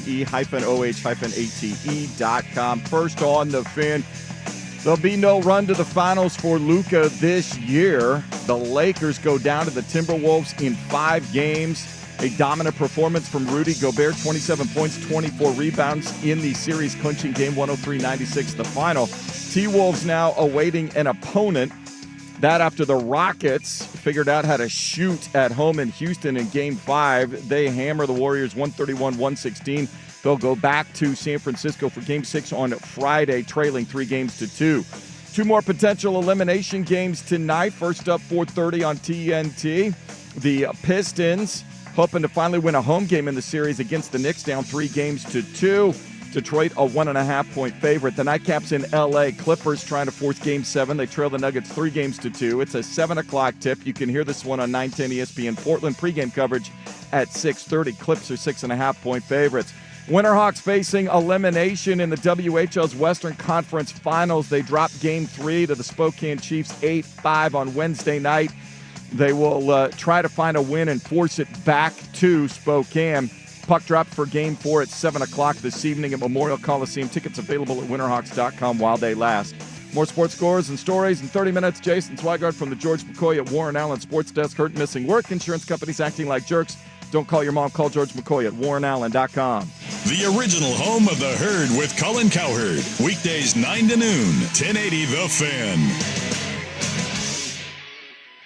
No time for a traditional in-ground vegetable garden? Mr. Plywood stocks all kinds of cedar for building your own raised beds. And the experts at Mr. Plywood can even give you advice and tips so that you can enjoy fresh homegrown vegetables all summer long. Serving the greater Portland area for over 50 years. Online at mrplywood.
Some stories can slip through the cracks. Now, before we do this, let's go over the ground rules. Pelican Brewing presents The Daily Ticker, where Dirt and Sprague hit the big stories you've heard about, and some you haven't. How'd you do that? Actually, I'm not even mad. It's amazing. The Daily Ticker with Dirt and Sprague is poured by Pelican Brewing. Soak in the sunshine with the return of Pelican's seasonal beer, Pelicano. Available in clear glass bottles for refreshment you can see. All right, Daily Ticker time on a Thursday, presented by our good friends at Pelican Brewing Company. With the return of warmer weather, Pelican brings back its summer seasonal beer, Pelicano, available in clear glass bottles. It's refreshment that you can see. Not often this happens that you text a guest, or not a guest at the time, but just somebody who's in the know, ask them a question, and then they turn it into content because it leads to an interesting conversation. I did not expect that. We see the video and we're like, hey, well, that was us. Let's get them on. Let's talk about it on our show. Yeah, why couldn't I get a name drop at the minimum? Name drop. We'll have to Come bring on. that up. Joining us now, a good friend of the show, David Sampson, former executive of the Marlins. Nothing personal with David Sampson live every day on YouTube, at David P. Sampson on Twitter. Go give him a follow. We were missing the name shout out, but the question remains, David, and I think a lot of fans here in this area are very curious about it. I just read another op-ed in our local paper yesterday about how this new funding bill is a home run for Oregon. When the news breaks that we got this bill, $800 million or whatever it is, coming from taxing player salaries, you used to work in a front office in Major League Baseball. What does it send? What kind of message is Major League Baseball seeing with that announcement? Well, it's part of a puzzle, and I'm so sorry that I didn't actually read directly your text. It would have been a funny way to introduce the subject, because jock taxes and ticket taxes and user taxes, the reason why you talk that way when you're trying to raise public money is you're talking to voters and to people in the community who say, hey, that sounds great, but I don't want to pay for it. I'm really excited for a team. I'm happy to go to a game, but don't make me a part of the funding. And so it can be a personal seat license where, hey, you buy a ticket, you pay part of the funding of the ballpark. What a jock tax is, what this bill really was saying that there will be major income tax, major taxes paid by people making major wages. And you'll have 26 people, 10 of whom will make, $800,000 at a minimum, but 3 or 4 of whom could be making 10, 15, 30, 40, $50 million. We'll take all that money, we'll put it together and say, but for if these players weren't here, this team wasn't here, we wouldn't have this money, and we'll put it into the ballpark. The problem is that what a community is supposed to be doing is attracting business, attracting a tax base, and then providing services to its community, to its constituents. And the real question that's always asked is, will professional baseball or professional sports in general add to the community in a way that will make it more attractive to other people, other businesses, and to the people who already live there? And that's the age-old question that governments ask. So help us on the other side of this. You've done this. You did this with the Marlins. You helped build and get the funds for the new stadium the Marlins had a few years ago. And so you've actually experienced this within a community. If there's a jock tax and the group that is funding this says it's all being paid for privately, what are the expectations from the community side that maybe aren't getting enough notice that we're in for that we don't know yet? Yeah, just know that when people say they're building something privately, they're not really being forthcoming. There is no building like that built anywhere in the country that is solely done with private funds. It can be announced that, and you can spin it that way. But so, for example, what you would say is, I'm building the ballpark with just private funds. However, I need the public to help with parking garages or parking land, or I need the public to help with infrastructure, connecting utilities, to building a new power plant or having a power plant connected to the ballpark to make sure the lights never go out. Or I need some sort of extra infrastructure for ingress and egress. Or I need some sort of capital fund to help with the upkeep of the ballpark in future years. There's always going to be something that the government does, which is okay by me because governments help businesses every day. Mm-hmm. They help attract business. They give tax breaks to businesses. That's all very normal, but it just gets a lot more attention when the perception is that you're helping a quote unquote billionaire instead of the common person. Interesting. We're talking with David Sampson. You can check out his show, Nothing Personal with David Sampson, daily on YouTube. Former president of the Miami Marlins, at David P. Sampson on Twitter. Go give him a follow there. It's interesting because I feel like we've asked this question of you a million times, and the answer is probably always evolving because we're still waiting for an answer from the league itself. But where do you think they're at on all of this? You know, we are eagerly awaiting any sort of good news, and it's like 80 degrees today here, and we got listeners texting in, God, what a great day for a Major League Baseball game. But the reporting has always been, you know, we're not going to do anything until the A's are figured out and the Rays are figured out. Well, now the Rays Stadium basically got wiped out by a hurricane. They got to rebuild it. The A's are an embarrassment. They're playing in a AAA ballpark in Sacramento, and they don't even know if their future is still Vegas yet firmly. Where do you think the sport and the league is at on all of this right now and how it shakes out, you know, impacting Portland and Salt Lake City? So the first thing I would tell you is never make a decision based on the greatest or the worst moment that you're having. So 80 degrees, sunny, gorgeous. Make sure you don't say, oh, the weather's always perfect. We don't need a roof. We don't need anything. Because that's a really common thing that people do is they have total recency bias and don't think about things other than what they see directly in front of them. Secondly, I would tell you that anyone who is misleading you, either within or without the administration and the commissioner's office, just know that there is no city that's been chosen because there hasn't been a bake-off yet. And the bake-off is when the cities compete against each other at the highest levels. We're talking at the level from governor all the way to mayor to local councils and boards, because what the league is doing has to compare and contrast is who's going to pay the biggest fee. And the ownership group that pays the biggest expansion fee is the ownership group that's going to have the most public money helping with the ballpark get built, because a new ballpark will have to be built in any of the expansion cities. And you don't get everyone's best bid until you know the rules of the game. And right now, baseball has not even given the rules of the game. There's no timeline. There's no way for anybody to do internal financial projections because you don't know when people will start paying to get tickets to go to games. You don't even know what season the new teams would start. So therefore, what Portland's doing, and you're seeing it in Orlando, you're seeing it in Salt Lake City, you've sort of seen it in Montreal, but not really. You're seeing it in Nashville. What you're seeing is cities saying, what can we do short of putting a bid together? And that is doing these PR releases, keeping baseball up to informed about, hey, we've got these pockets of money. We don't know how they all fit together. We don't know how much you want. But look, we have all this money waiting. We're just waiting for you.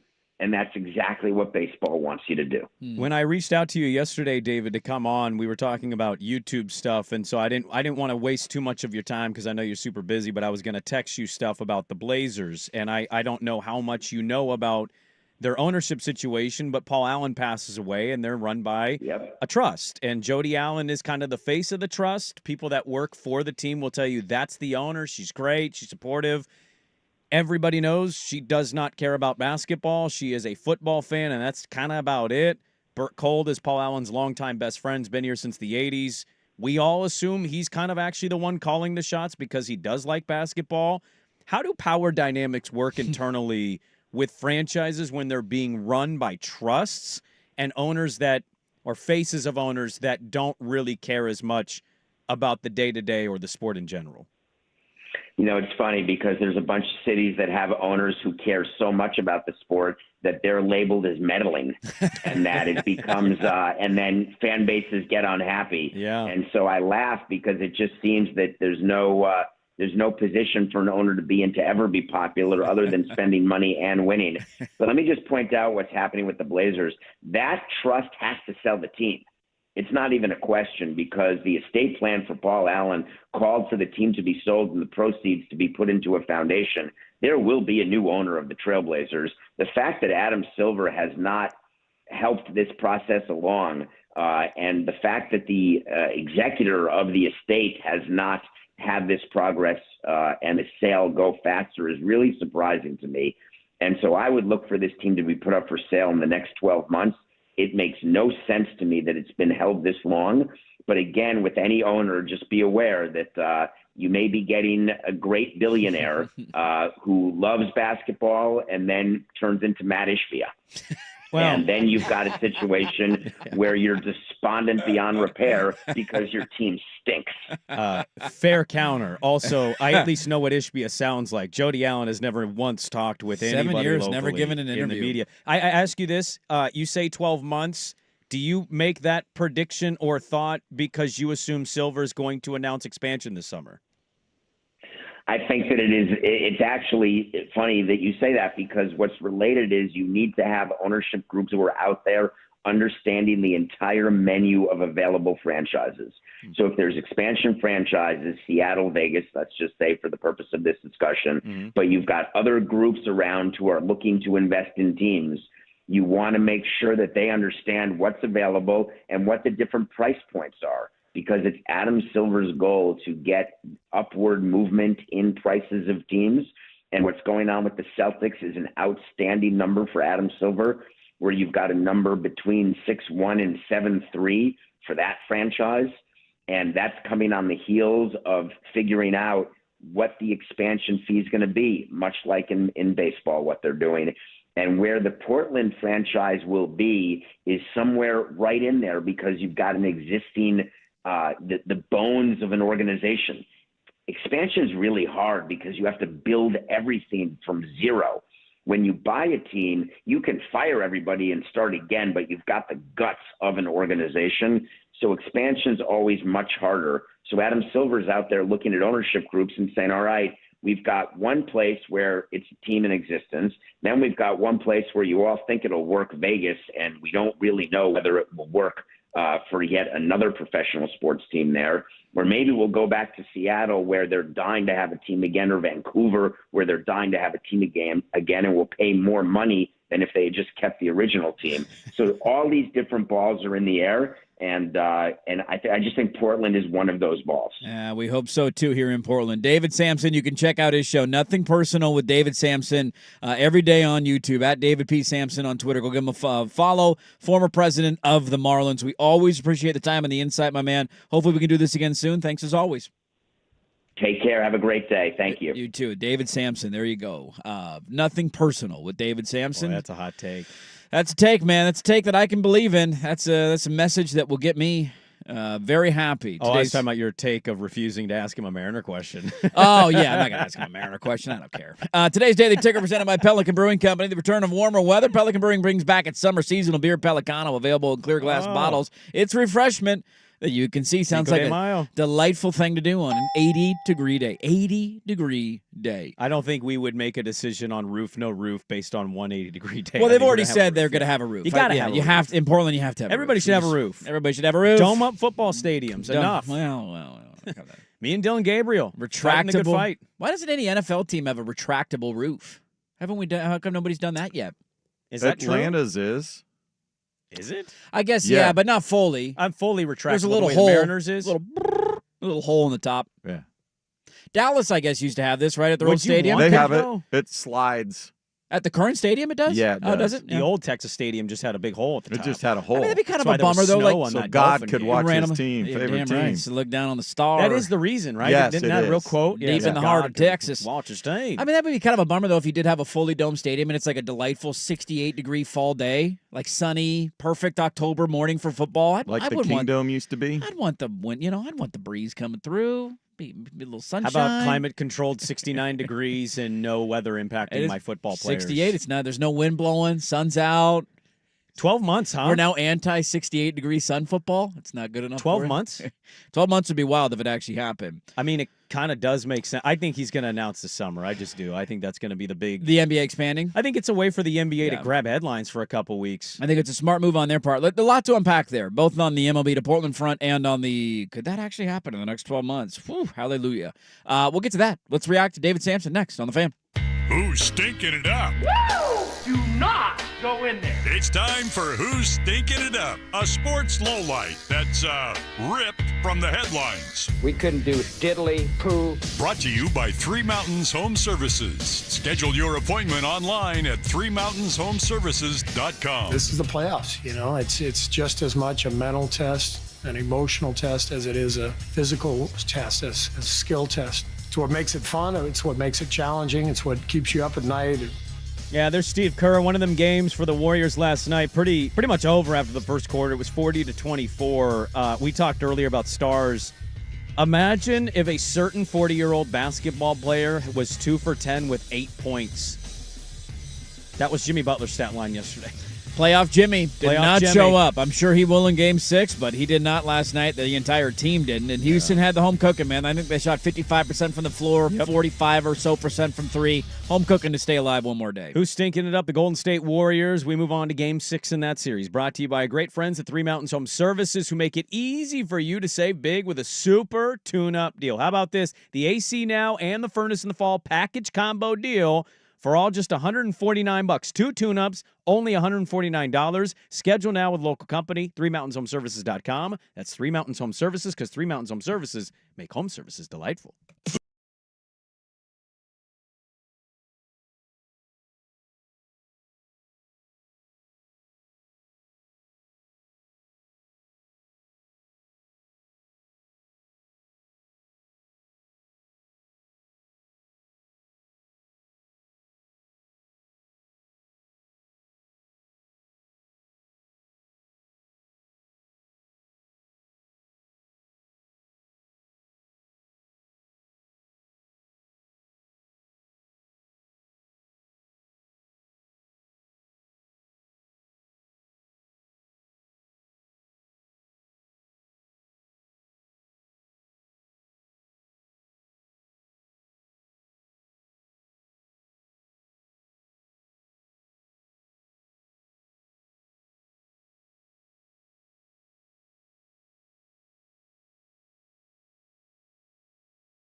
Pressure. Don't sit here and act like there's no... We get nervous teeing off in front of a gallery on the 10th hole at East Moreland. Crunch Time, brought to you by Crunch Fitness, with memberships as low as $9.99 per month. Find your Crunch Time in Portland, Vancouver, and online at crunch.com. Hey, Crunch Time, brought to you by Crunch Fitness. Memberships as low as $9.99 a month. Find your Crunch Time in Portland, Vancouver, and online at crunch.com. It keeps getting worse. We'll get to that coming up top of the hour. Latest updates are just better and better. The story that will not die, and I want to talk about it coming up at 8 o'clock. David Sampson was our guest, former president of the Marlins, and a lot of interesting things there just in terms of the jock tax that the Portland Diamond Project is trying to get passed. I read an article yesterday. I think it was the Senate leader who is a Democrat and the Republican leader. They co-authored a article for the Oregonian the other day about essentially this is a home run. It's going to bring business. It's going to bring revenues. It's going to bring people coming to visit. It's going to be awesome for the state. And I thought it was a good spin on both their parts about how it's not just going to impact Portland. It'll impact people. Hey, let's go to a game in Portland, and then maybe we'll spend a weekend in Bend, or maybe we'll go to the Oregon coast, or you're not just going to fly in for a baseball game. There's more things that you can do while you're there. So I thought it was a smart op-ed and a good selling point. But the thing that he said there about the cities lining up and then figuring out the expansion fee and package that it will take and the amount of public money that comes with that and who can essentially pay the most, that was the most alarming thing I thought of the entire interview. Really? Yeah, it was. Because you have no faith? I just don't know. I mean, the $800 million is great. They keep saying, I mean, until we get an indication of it, where exactly the money is coming from and how much money they actually have and how much they're putting up, it's hard. That part of it is always going to be hard. When you compare yourself to a Salt Lake City who you know will do whatever it takes from a public financing standpoint in order to get a Major League Baseball They just team. got the Mammoths. They did. Right? It was year one in Utah for the hockey club. They care about pro sports. Now, what I would say, though, is on the other side of that, the PDX Diamond Project has claimed the obvious upfront money is privately funded. Mm-hmm. Now, I don't think anybody listening to that interview or this conversation that's a sports fan thought, yeah, Portland's not going to spend any money at all. Yeah, of course there's infrastructure dollars that it will cost and all that kind of stuff. It's more of a matter of, are we connecting? See, I think this is really the story of the situation outside of like what the timetable of all this is, because God knows what the A's are. God knows what's happening with the Rays. I mean, they're dumpster fires and they have been for 25 years. Are we breaking through to the non-us of our cities? I don't need to convince you. You are, I mean, I would say you and I largely have been lockstep as show hosts of don't give ownership money, like make them pay for it type people. And I think we're so desperate to get another sports team in this city that we're almost flipping our sports morals just to have another team. And so I think listeners and you and I, we don't need to be convinced that we want baseball. It's kind of a weird, it becomes an echo chamber at that point of like, of course, who's listening that's anti having another pro sports team here? They wouldn't be listening. Are you reaching the other people? The majority of the people. This is not a passionate, diehard sports city the way other markets are. There are Timbers fans, yes. There are Blazer fans, yes. There's absolutely crossover with those two brands. Thorns fans, yes. There's crossover. But I think the majority is hiking, granola, you know what I mean? Festivals. A little bit different, yeah. Not the diehard sports person. Yeah. So are you reaching those people? Are you getting those people on board? Because to me, I think that's the bigger position right now. Yeah, to see what kind of support that has publicly. I don't believe it's gone up for a vote in the House yet, in the State House. I know it passed the Senate overwhelmingly, and it should pass the House. But that will be the next step. And then once at that point, you're going to have the $800 million in order to spend, and you can go to Major League Baseball for that. Doesn't seem like there's wide support in terms of at least the politicians, but in terms of the general population, I'm not 100% sure. I do also love, like, he's not wrong in terms of the ownership stuff where if you're absent or not a public figure, you're going to get criticized, and if you're all in and, you know, making rash decisions and meddling, you will get criticized.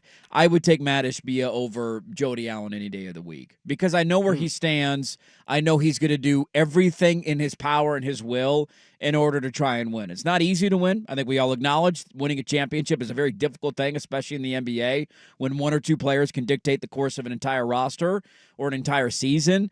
But knowing where you stand and knowing that the ultimate goal is always to succeed at the highest level is something that I'm willing to ride or die with, more so than I would not knowing where people stand, not knowing what they sound like, not knowing what the ultimate goal is when there does appear to be on the outside looking in. It's just a business. We're trying to make some money, which of course it is. You're an owner. You want to make money. I understand that.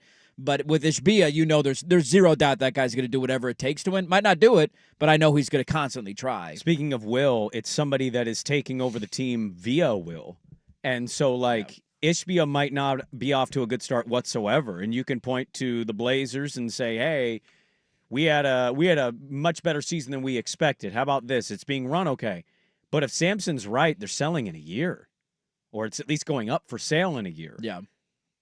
You can not like Ishbia all you want. And you can say, well, you want that kind of owner? Well, I mean, he's not going anywhere. So, yeah. Because what's a new owner going to want to do? Exactly. The Suns had a new owner. What did he do? Yeah. He gut everything. He did. He restarted. He made big moves. Like, he came in swinging. That's what new owners do. And so, like, you might like the Jody Allen Vulcans, but they're not here for long. This is going, whether they want to answer the question at press conferences or not, which they clearly don't. No. And they act as if it's not a real thing. It'll never happen. It'll never be sold. And, Silver outright said it, dude. Like, the league it's outright happening. said it, yeah. At least Ishbia is not going anywhere.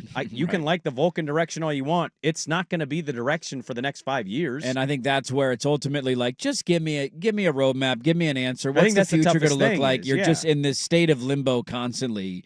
And in the short term, it's hard to have a lot of faith that they're doing everything they possibly can in order to get better. Crunch Time brought to you by Crunch Fitness. Memberships as low as $9.99 per month. Find your Crunch Time in Portland, Vancouver online at crunch.com. Always appreciate the time from David Sampson, man. He's an entertaining I could go cat. way longer. We need to go longer. We could go for a long time with that dude, talking about a million different things. He's a president in Major League Baseball for a long time, and his insight on the Portland Diamond Project's efforts and Jody Allen potentially selling the team. He said it'll happen in the next 12 months. His prediction is 12 months. Woo-hoo. They will put the team up for sale. Be a hell of a story. If you get the expansion this summer in the NBA, there's a very good chance that could happen, because I think that's the last thing they're waiting for, is give us those expansion fees and then we'll sell. We got a lot to get to in the final hour of the show. Do we believe this number? I'm going to dive into that. Tonight's NBA slate. What happens with the Clippers and Nuggets series? Where do they go from here? Can the Pistons survive another day? A couple thoughts on that. I want to start, though, with a story that just continues to take turns and will not go away. Loaded final hour. Don't go anywhere. Dirt and Sprague on 1080 The Fan.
Now, from the George McCoy at Warren Allen Sports Desk, a Sports Center update on 1080 The Fan. First on The Fan, it's one and done for Luka, LeBron, and the Lakers. Timberwolves take them out in 5 games. They get a dominant performance from Rudy Gobert, 27 points, 24 rebounds, 103-96 the final. Minnesota now awaits an opponent in the second round. The Rockets extending the series with the Warriors with a 131-116 home win in Game 5. They'll go back to San Francisco for Game 6 on Friday. Golden State up 3-2. 2 more potential elimination games tonight, 4:30 TNT. Back to Detroit. Pistons have yet to win against the Knicks on their home floor, down 3-2. They are 1.5-point favorites for this one. The Nightcaps in L.A. Clippers trying to force a Game 7. They trail the Nuggets 3-2. 7 o'clock tip. You can hear this one on 910 ESPN Portland. Pre-game coverage starts at 6:30. Clips are 6.5-point favorites. PGA Tour in Texas this week. It is the CJ Cup. Byron Nelson, Sammy Valimaki, Rafael Campos, Adam Svensson all atop the leaderboard at 4 under. You've got the favorite sons of Texas, Scotty Scheffler, Jordan Spieth, playing in the featured group today. They will tee off at 10:30 a.m. More sports scores and stories in 30 minutes. Jason Swigert from the George McCoy at Warren Allen Sports Desk. Hurt, missing work? Insurance companies acting like jerks. Don't call your mom. Call George McCoy at warrenallen.com. The Fan is live on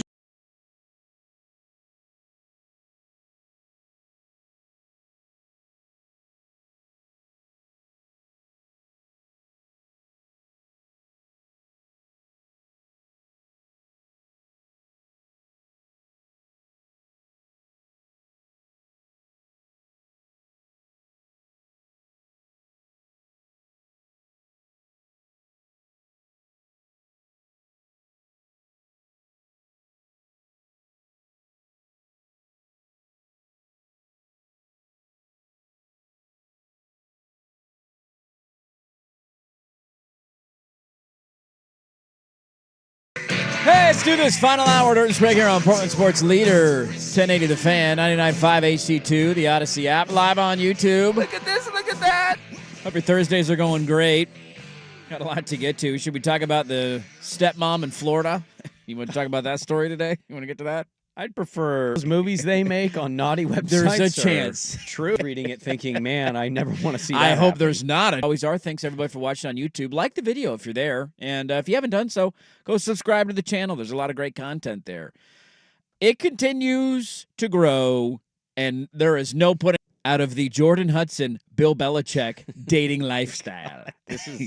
I can't get enough of this story, dude. I can tell. I can't get enough of it. It was always weird to begin with. Yeah. And then there was the... But initially it was, hell yeah, brother. Yeah, you're dating a 20-year-old. Get it. Good for Bill. Way to go, buddy. And then there was the random little tidbits out of spring football where there's like the CCing of her on emails. That was the first kind of story that came out. You're like, all right, that's weird. Why is she getting CC'd on all these emails? Bill's telling all of his staff, make sure she's included. Then there was the viral clip of them, I believe it was at their spring game, might have been a spring practice, where she's like walking around adjusting his jacket on the field before a game starts.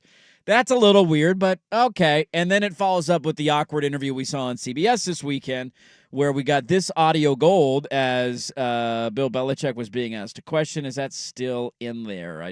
Oh, yeah, here it is. I'm not talking about this. No. No. So that happened on Sunday. The latest reporting on this. So bratty. She sounds like such a brat. She absolutely does. Like, you need a timeout. I have two questions I'll ask you for the update on the story. One, have you ever been to Cape Cod, or are you interested in going to Cape Cod?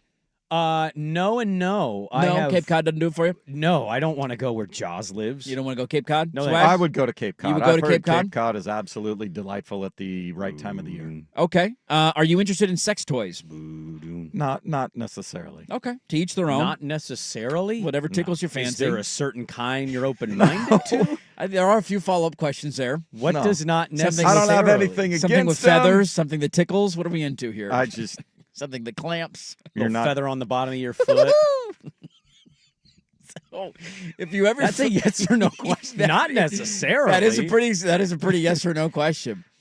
One of my favorite moments... Sorry, this is going to be a total sidetrack. One of my favorite moments in the history of our stupid radio show was when I lost the Civil War bet one year, and you had to go in to a sex toy I went to a Lover's. A Lover. Right. You went into a Lover's in Beaverton. because the payout of the bet was that you had to wear a cheerleader uniform of the whatever.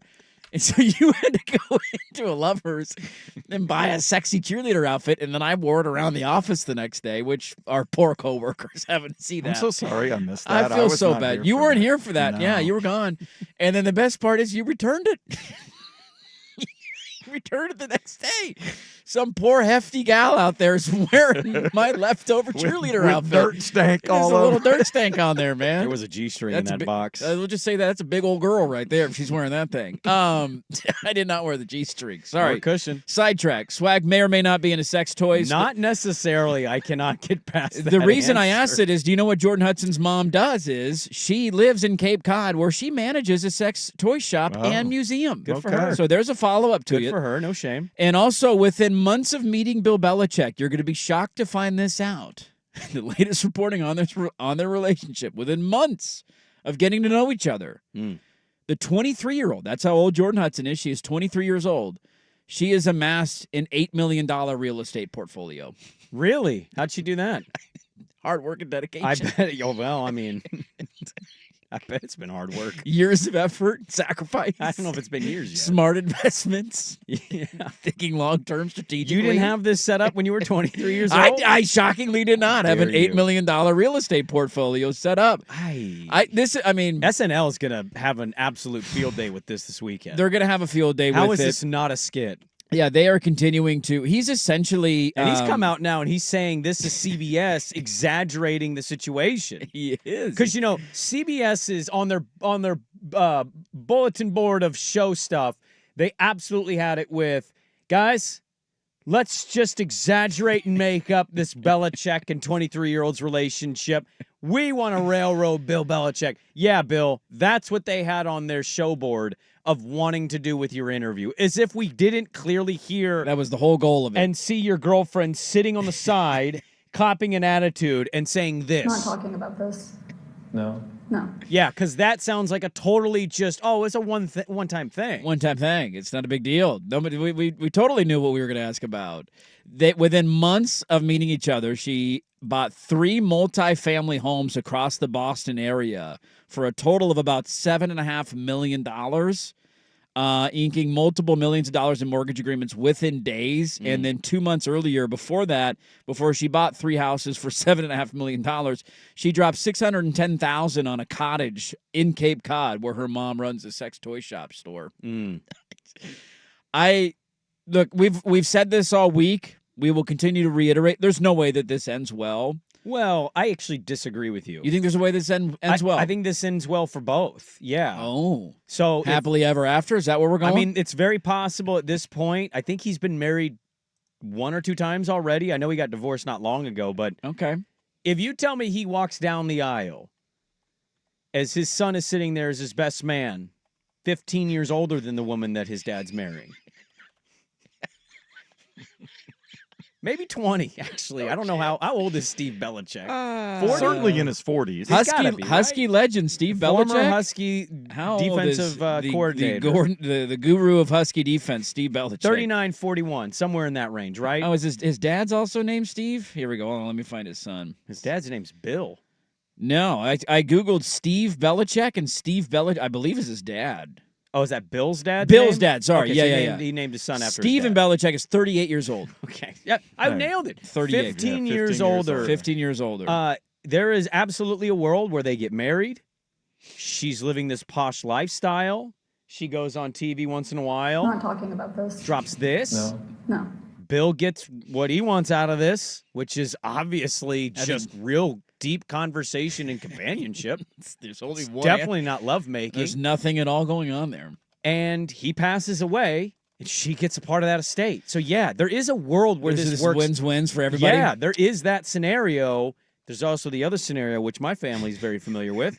Bill passes away, and Steve. There's going to be a fight. And the other Belichicks. There's going to be a fight. Are in court. No. He guaranteed me I could have that. He said I could have that. They met back in 2021. They were the funniest thing about it is the question where she responds this. So she Not was talking about this. That was how they met. No. How did you meet? How did you meet? And in the release that Belichick he had a press release saying that CBS threw a bunch of curveballs at me, and we said no personal stuff. CBS responded with a statement of their own saying none of that was discussed prior to the interview. Yeah. We said we'd have a wide-ranging discussion on your life and football and personal life, and they said sounds great. Let's sit down and do an interview and sell. They some wanted books. the CBS interview, and now they're backtracking. In the press release that Belichick released, he acknowledged that they met on an airplane, and that was the question was, so how'd you guys meet? Yeah. We met on an airplane. Oh, fun story. Yeah. Why didn't you just answer the question? She was if it's 20. that easy. She was You do 20 the at the math, time. She was 20. She was 20 at the time. They've been together 3 years? Yeah. Well, if that's when they met, That's I when don't they know met. when they So started. they met in February of dating. 2021. When did he get caught sneaking out of her house? He was still the coach of the On the Pats. ring cam. And that was, what, he got fired 2 years ago? Because I think we've confirmed that was him, right? That was her ring cam, and that was him shirtless walking out at 4 o'clock in the morning. What's on funny like a about that Tuesday. video, you look at her neighbors' houses, doesn't the look like sound. somewhere that a 23-year-old who has an $8 million real Does estate not. portfolio would be living. I don't know how expensive it is to live in certain pockets of Boston, but that does not look like an $8 million portfolio. When else you Also, got that in 3 years? within months, Land is expensive in the downtown Boston area. There ain't a lot of it. in a shocking development, shortly after they met on an airplane in February of 2021, she was still a cheerleader in college at the time, by the way. She was 20 years old, still a cheerleader at college. She showed up to a cheerleading practice not so long after in a $75,000 Porsche. NIL. NIL. NIL is big. It's out there. What school did she go to? The article doesn't say. I'll have to see if I can I bet find she out. went somewhere where they say it just means more. It just means more. Well, was it? Was she in the Boston area at the time? She was living there. Yeah, maybe it was Boston College. Boston University, Boston Something. College. Yeah, it's got to be something. Yeah, I don't know. I'm trying So to can find I out ask more. you this? If She you're attended Bridgewater State University. That's made up. Sure. If your dad started dating like a That is 25-year-old, in how would you Bridgewater, respond? Massachusetts. Yeah, there's a lot of conversations going on. What are It's the like, conversations? What are we doing? Well, I think What- you would say. I mean, we what know I'm doing, you know Jason. exactly what I'm Is doing. that all you're doing? Is that all you're doing? If that's all you're doing, But it's a real relationship. But you know that's all he's doing. I mean, that's what he's getting out of it. Yeah. No, Is it worth $8 million? It's in-depth conversations. I'm making about the Middle sure. East. I'm making Is it worth sure. a $75,000 Porsche? For him? What's 75 G's to that I don't know guy? how good he is with his money. I know he's made a lot in his career. Dude, he but had to have made $100 million. Yeah, probably. So what's 75 G's? You think he's made $100 million in his career? Oh, he's probably making 12 a year at the Patriots for how long? Yeah.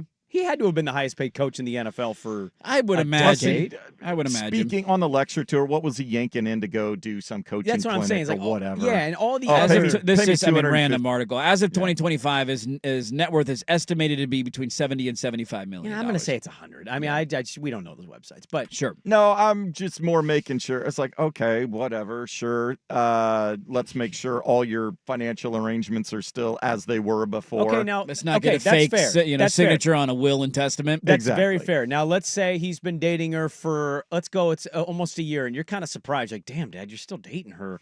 You show up to old Papa Swags, you sit down, she's there, and you say, where is this going? And she drops this. I'm not talking about this. No. No. Then what are you doing? Then we're okay. Let's go, Pop Swag. Where you can stay here, toots. But toots. Just drop a toots on her. That's your mother-in-law. Be nice. If you're dating somebody 50 years older than you, you've earned a toots. You've earned the toots. Yeah, I think that's fair. Wow, You've earned a toots out of that. I don't think she's old enough to know what toots means. Exactly. That's my point. What did you just call me? All right, Dad. Let's go with your other siblings here and let's go have a chat. We need to have a conversation. Does anybody think of the baby in Who Framed Roger Rabbit saying toots? Toots. With the stogie. Let's go, toots. Let's go, toots.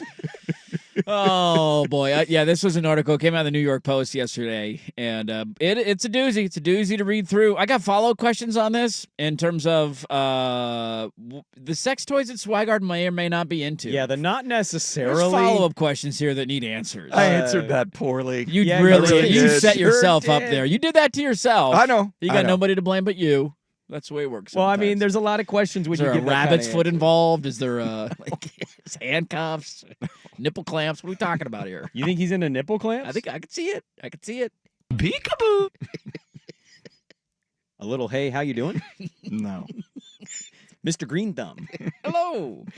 No way this ends well. Although, according to Sprague, there is one way this could end well. The odds of it ending that way, probably 2%. Am I wrong, though? That is the way it ends well. That's not a bad way for it to end for each side. Each party probably gets what they want out of this. And at this point, she's around the UNC practices. The messy split here is going to be hilarious to Steve watch. Belichick has got to be in on it. He's the DC at UNC. He's a Nepo hire. So, I think it's like secession. No. He's a football genius, man. Daddy says that Daddy. she's a good woman. Daddy tells me it's okay. I think this whole thing, they're sorting it out. They're arranging it. I think this ends well. Some weird stuff going on here. Well, no man. kidding. There's your latest story. I can't get enough He was of this. 51 when she was born. It's not going to go anywhere, too, because they are having to do constant damage control on this. And this is where being kind of a D to the media for 30 years is biting him in the ass. Back, yeah. Because if he had some friends in the media, he could have some people come to his defense. He has none of that. We're on to Cincinnati. He's biting this dude in the ass. This doesn't make me want to buy the book either. No, I'm not buying the book. No, I'm okay. Tom Brady? Is Tom Brady the whole book about Tom Brady? Just kidding. I didn't do it unless Tom Brady I didn't was do my it. quarterback. It's the different version of the OJ book. I didn't do it. Tom Brady did. Could have just done a children's book and the drawings were losing. I got Tom Brady. Winning. Tom Brady's gone. I'm a goat. Hey, are we believing this number? I want to ask that question, and then we'll dive back into the NBA playoffs coming up bottom of the hour. Back after this on The Fan.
All right, bottom of the hour. We'll get back into the NBA playoffs. A couple of pivotal games tonight. Do we see eliminations this evening, or do teams stay alive? Definitely handcuffs. Yeah, you think handcuffs? It's harmless. Yeah. It's a little fun. It's to the risky, bedpost. We're it's going dangerous. to the bedpost, kind of, hands off. I have thing. arms kind of above head. Go over the head there? Yeah, like oh, I'm arrested. Read me my rights. It's the most harmless thing you could possibly be into. Until you lose the key. Maybe that's the point. And he's got to come in and run the board. Where is the key hidden? Hands are together. It's a little more difficult to do those sports. 555. Where's Swag? How great would that be if Swag had to show up one day and run the board? Like, hey, why aren't you putting yourself on YouTube there, Swag? Well, we're a little handcuffed over here today. Are you the gal from Forgetting Sarah Marshall? You want to gag me? No. Well, now. All right. Hey, calm down. Get it together. Not necessarily as such an open-ended response. That's pretty hilarious. That's one of the funniest things you've said in a while on the show. Unintentionally. Totally The most unintentional misspoke. funny thing you've said in a while. Yeah. You into sex toys? Not necessarily. What? Oh. Do tell. Do share. Follow-up question. Yeah, totally misspoke. We saw a lot of this last year, and I'm curious. Do we believe it? I guess would be the question I would ask. So, do you believe now? Do you believe? This happened a lot with different college football teams last year, where you'd get these anonymous reports and random sources that would say so-and-so is paying such and such for their team. This is the thing with Ohio State last year. I think the reports were they spent $25 million on their roster. Well, we got a new one of these out, and it comes from Kirk Bowles, who covers Houston. He's not covered Texas. He covers Houston. Well, he's very connected with Texas, though. He covered Texas for a while. Very true. He writes for the Houston Chronicle. Yeah. And he, according to a source in his story, is claiming that the Texas Longhorns roster for this year, they will spend between $35 and $40 million on their 2025 roster. Don't buy it. He is saying, according to a source, my initial thought is, why would anybody inside the Texas program want this kind of information out there? To boast about how much money they spend so they can tell you it just means more. But the other part of it is they're saying they're doing this in a last-ditch effort until the House settlement goes through. Yeah. And this is this whole make-believe land that I love people are buying into, that once that gets figured out, this will all go back to normal. These guys won't make any money on the outside of that. They'll just get their TV revenue sharing money. The football team will have their $20 million, and that's all it's going to be, as if there won't be bagmen or other endorsement deals that will come with this. $35 to $40 million to me seems ridiculous. Yeah, I mean, I just don't buy it. I don't even think the numbers get reported. I think last year they had a list. I don't believe anybody in any school. No. I think there's a lot of money not being reported. I think some schools want to under-report the money that they spend, so it makes it look better. They only spent $12 million, and look what they did. $40 million is crazy. I think people that think $40 million just at the drop of a hat, like the ability to do that, is not What are the number of scholarship players on a D1 team now? Do you know that off the top of your head, Swag? I think the scholarship level is still 85. Is it 80? So part of it's 85 total. 85 total? I don't think that's changed. I don't think that has changed. That will change what part of the thing and why this is being hung up with the House settlement. They're going to go, everybody on the roster can get full scholarship from the school, but there will be a hard roster limit, like for football, of 105. And for basketball, it'll be 15. So basketball, you could have 13 full scholarships, but you could have 7, 8 walk-ons on your roster. Sure. So there would be a hard, and the problem is, and what the judge is having an issue with is roster players that are currently on a team being displaced.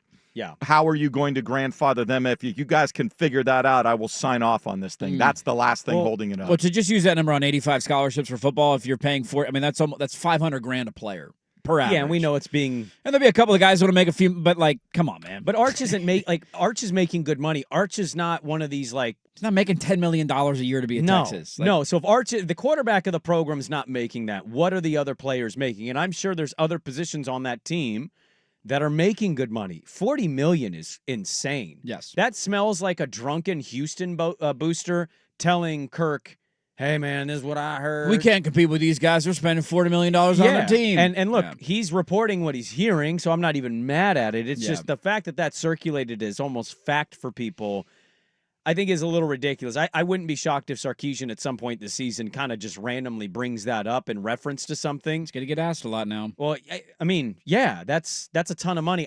When I saw this after the show yesterday, I was leaving the parking lot, and I'm just like thinking about, no way that's true. And then like where this is going, we're waiting on that judgment. Now they're waiting for them to set roster limits. I mean, this is why I kind of push back a little bit on this whole legacy for university stuff. Mm-hmm. I'm just not going to be overly stunned if we get to a point where these dudes aren't even mandated to go to school where they play.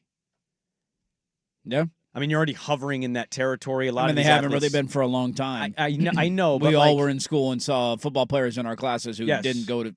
And they somehow still got degrees or somewhere on the honor roll. I'm just saying, like, legitimately people who don't have class. And they're just like, hey, just go. I'm majoring in football. I'm majoring in football. They pull a Cardell Jones. I'm going to take a financial literacy class maybe. Yes. I'm going to have some yoga here, maybe it's a little random stuff. But you're here to play football. That's where you're this an employee. Is all going. Yeah.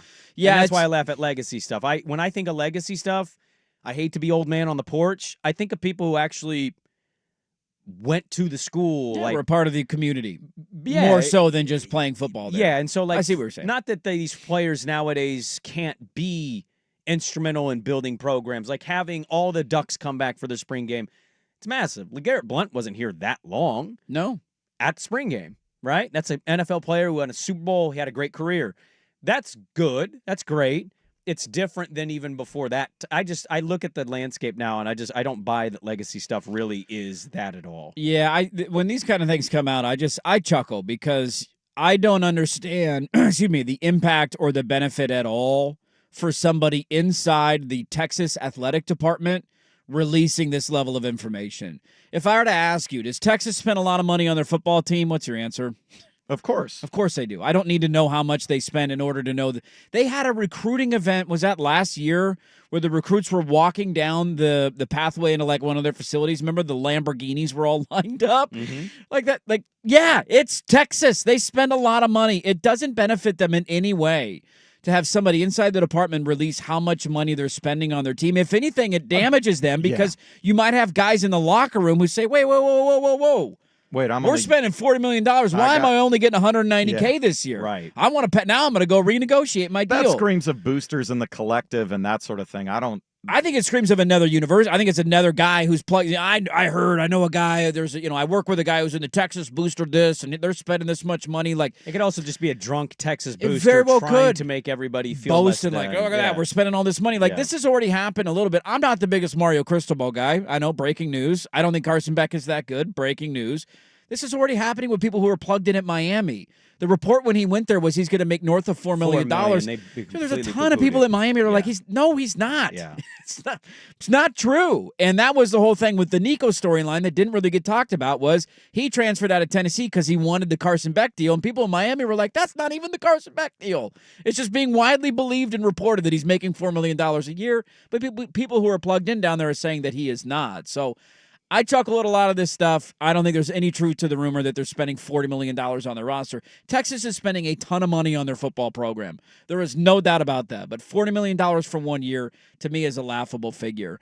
Let's get to some good news for your league that continues to grow. And is it over tonight for either of these two teams? We'll dive into that a little bit coming up next. First, here's us with a update.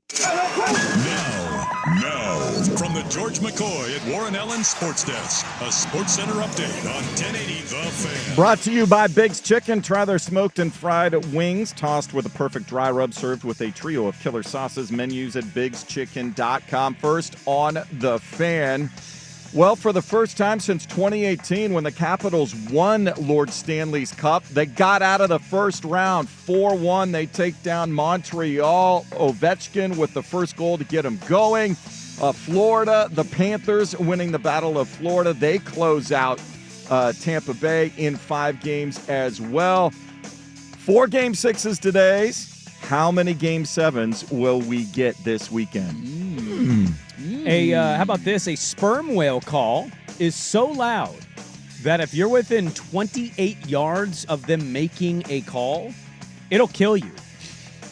You literally will die. Like your head explodes? What happens? The sound wave is so tremendous from a sperm whale that it will break your brain. How did they get that name? The way they look? Don't know the origin of the name. Follow-up question. I'm just curious. I'll look it up during the break. He is back, and I don't know if I'm excited about it. Yesterday, after the professional golf qualifying championship, Michael Block is back in the PGA Championship. Yeah, the PGA Professionals Championship. The Block party is back. Can you believe it? This was in the Magic Hat. Oh, we didn't get to it today. It was in the Magic Hat. We didn't pull it. I saw he was second He at did one not. point. I believe he finished 4 under in the tournament. Okay. I don't know if he won it all, but he qualified. Yeah. And I'm going to say it now. It's kind of it was a feel-good story at the time. He had the hole-in-one. Oh, my God, Rory, can you believe that? It's going to be insufferable. Just mark my words. It will be insufferable that week. Make a bet on this? I'll make a bet on that. I don't think. And I'll bet $20 he's not going to make the cut. I'm not going to take that bet, but I don't think it's going to be mentioned. By the way, they're called sperm whales because of a spermaceti organ found in their heads. Oh, there you go. There you go. More hockey, PGA golf, and sperm whale stories in 30 minutes. Jason Swaga from the George McCoy at Warren Allen Sports Desk. Hurt, missing work, insurance companies acting like jerks. Don't call your mom. Call George McCoy at warrenallen.com. It's back. The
Fan.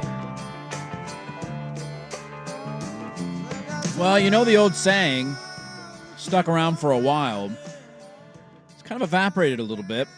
The saying is stuck around for a while? It stuck around for a while, but then it went away. Remember Go Woke, Go Broke? Oh.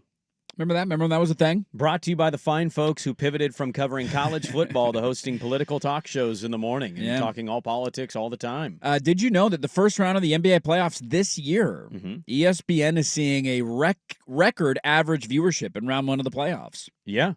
Ratings are higher than they've ever been for ESPN. I haven't seen the numbers for TNT, but just for ESPN, they trade off essentially every other game or whatever. It's been a great playoff. It's been entertaining. I mean, there haven't even been... Other than the one seeds, most of the the one other seeds series doing what have the been one seeds would do. competitive. Yeah, I mean... These are all-time great one seeds, too. Yeah. Should be noted. Yeah, I mean, you've had games. The game 4 between the Lakers and the Timberwolves peaked at over $10 million viewers on Sunday. That's average, a fantastic number for a first-round game. I mean, that's a huge number for a first-round game. For the NBA, that's massive. The ESPN platforms are averaging just about 4.5 million viewers per game. That's up 13% from last year. That's the good. Second weekend of the NBA playoffs, the 26th and 27th of April, averaged 5.4 million viewers on ESPN platforms. That's up 4%. Nice. Just from last season. So the numbers continue to go up, and the ratings are there. People are following the NBA playoffs this year. You know, I was listening a little bit to Isaac and Patrick, and, you know. That's an interesting show name title. No, Isaac and Patrick. Patrick and Isaac. What would be better? Harrison Ropp. I think I like Harrison Ropp better. Almost sounds like Harrison. Ropp and Harris. But they basically were both like, we're not really NBA guys, and then they went on to explain why. Yeah. And I totally understand it. I have people in my life that are kind of the same opinion. And I just would respond and say, get League Pass for 1 year. They won't, but if you got League Pass for a year and you watched these very good teams that are in the playoffs, you're not seeing teams that don't care night to night. You can find me teams that don't care night to night. You can find a star or two that doesn't care night to night. It's going to sit out games and not care. But this is, it's been more intense. My daughter was asking, why does it feel like everybody hates each other? Which is good. That's what that you means want. There's intense passion within that league to win a championship. It's been great. I have no complaints, no notes. My only notes would be lessen it from 7. Yeah. But they're not going to do that. There have been more good games than total duds. Yeah, that's the funny thing is I'm trying to think, like, you've had some great finishes, the Aaron Gordon buzzer beater. Like, there's been some awesome moments. I also feel like there's been a handful of duds. I would say it's been a mix. And every playoff is going to be, right? Like, we went through this in the tournament where you're going to get some especially in the first round. I mean, some of those. You hope that it heats up in the second round. And some of the clunkers were so bad you were kind of still, like, keeping an eye on it just to see how big the train wreck would be. Well, I thought it was interesting. Game yesterday. 1 of the Thunder series, and then the last one with the Heat and Cavs. I didn't watch it like intensely, but the Rocket Warrior thing was on, and I'm seeing they're down 30. Kerr pulls him in the third quarter, says we're done. He goes deep into the bench, and all of a sudden here they come. The bench came back. They were down by like 13 in the fourth. 12 or 11, I think they cut it to, and I'm like, do you put him back in? You can do this. There's 5 minutes left. It's the NBA. You got to ride it out with the backups. He didn't. Yeah. Curry had the ankle brace off. He just completely quit on the game, and I'm like, maybe you could have got it. But the trick is always if the team that's in the lead sticks with their bench, then you keep your bench. And then if they brought Dylan Brooks and Green back or something like that, then what do you do? But as long as the team that's in front stays with their bench, you ride your bench guys or whatever 5 are on the floor. But it was Şengün against a white point guard wearing the number 61 that was a former lacrosse player. And they cut it within like 12. They did. They cut it into the. So I remember looking because I turned the game off too, and I'm like, this thing's over. And I remember checking on the ESPN app on a walk or something. I'm like, it's like 114, 111 with 4 minutes to go, or not 114, 101 or something like that. Yeah. We're like, this. Not unrealistic. Not likely, but not unrealistic. Well, my point, I guess, is this: like 30 points and more is like tough. Even 20 that's not really insurmountable. We just saw the Pacers erase a 7-point deficit in 40 seconds. 40 seconds, right? That happened. I'm curious to ask, and we'll get to the games here in a moment. How does it build now? No LeBron, no Luka. That's my follow up. Like, what if do we? The Knicks get eliminated? Like, I don't know why the viewership would drop. These are still really good teams and players left. Because people have a take on the NBA, and you feel the way that you feel. But I am somebody who doesn't watch a lot of regular season NBA basketball. But I enjoy the playoffs thoroughly. Like, it starts, there's a level of intensity. It's fun. It's enjoyable. It's every single night. The rivalries, the fights that brew. Like, I do genuinely love the NBA playoffs. So I watch every year. I'm not one of those. What do we make for the 12% increase in ratings from last year to this year? What do we make of it? Like, just what is the causation of that? We just love curious. Sports. I think this country. I'm just curious. Like, that's a pretty significant jump. Is there it something? Is it the Luka trade? Is it that's just part of it? The interest in a deal like that going down? Lakers, Knicks, Celtics, all. I mean, they were all in it last year. Again, we love sports. I think what we're seeing is. This is just my own opinion. I also think people are burned out on news and politics at this point. It's That's depressing true. Yeah. every single day. There's nothing good. And so what do I want to do? Do I want to keep diving into the wormhole of anger? Or do I want to watch? I've watched more hockey playoffs this year than I have God knows when. I'm doing the multi-view box almost every day. Now I'm paying more attention to the basketball screen. Yeah. But I'm seeing what's happening in hockey. I just think it's that. I mean, all these teams were in it last year. Right, all the teams were in there. And Luka being on the Lakers is certainly intriguing and interesting, but like that doesn't explain why the rest of the ratings are up. Yeah, all the other numbers are up. I mean, that series has been the driving force for round one for the two networks, but all the other rising tide lifts all boats, as they say. I mean, the Nuggets Clippers has been that's just been full of drama. The funny thing about that series is there's been some classic games and great finishes. There's also been 2 horrible duds. Like Game 3 and Game 5. Was it 5 that was a blowout? Yeah, Game 5. Those are terrible. Denver got killed in Game 3. Yeah, but Game 5, they started coming back a little bit. They came back a little bit. And you're like, are they going to do this again? Made it somewhat interesting, but 1 and 2 were great. 4 was the game winner from Gordon. You're like, oh my God, I can't believe that happened. Yeah. And then 3 and 5 got a little wonky. So you're not going to get perfect games every time out in the playoffs. I also think it feels like it's a little more open than maybe. It is open. We've had like 5 or 6 straight seasons without a repeat. So it's 5 straight years of that starting to finally sink in, because one of the talking points against the league that you would get forever is that predictable. We know who the champion is going to be at the start of the year. It's not predictable at all. And it's not. Like, if you're putting money down right now, where'd your money go? I'm going to stick with OKC. You're going to stick with OKC? Yeah. But like Cleveland, until they're eliminated, I will give them a chance. Boston won it last year. Sure, they won it last year. They could definitely do it. OKC, Minnesota's in this for me. They were on the doorstep last year. I'm not a personal believer that Golden State can get through 4 rounds and win. No. Maybe other people are, though, because it's playoff Jimmy and it's Steph Curry. And, just probably an outside chance looking in. Maybe Indiana, but they're like the longest of odds. Yeah. I think Indiana could give Cleveland a real fight. So you got like 4 to 5 really good teams that could win this. Yeah, I mean, I don't like talking about ratings a ton because we love what we love, and I found that's a pretty significant growth from year to year for the league. It's great for the NBA and all this talk about star players and the bad product, and you hear a lot of the negativity and a lot of the noise throughout the course of the regular season, and then you look like proofs in the pudding. More people are watching the NBA playoffs than ever have, and so I found that interesting. It's the best basketball that's ever existed right now. I mean, it's amazing. The playoff product has been awesome so far this year. Not every game's going to be a classic, but you can't get that in any playoff format. And so you're going to have your duds, you're going to have your blowouts, you're going to have your bad series.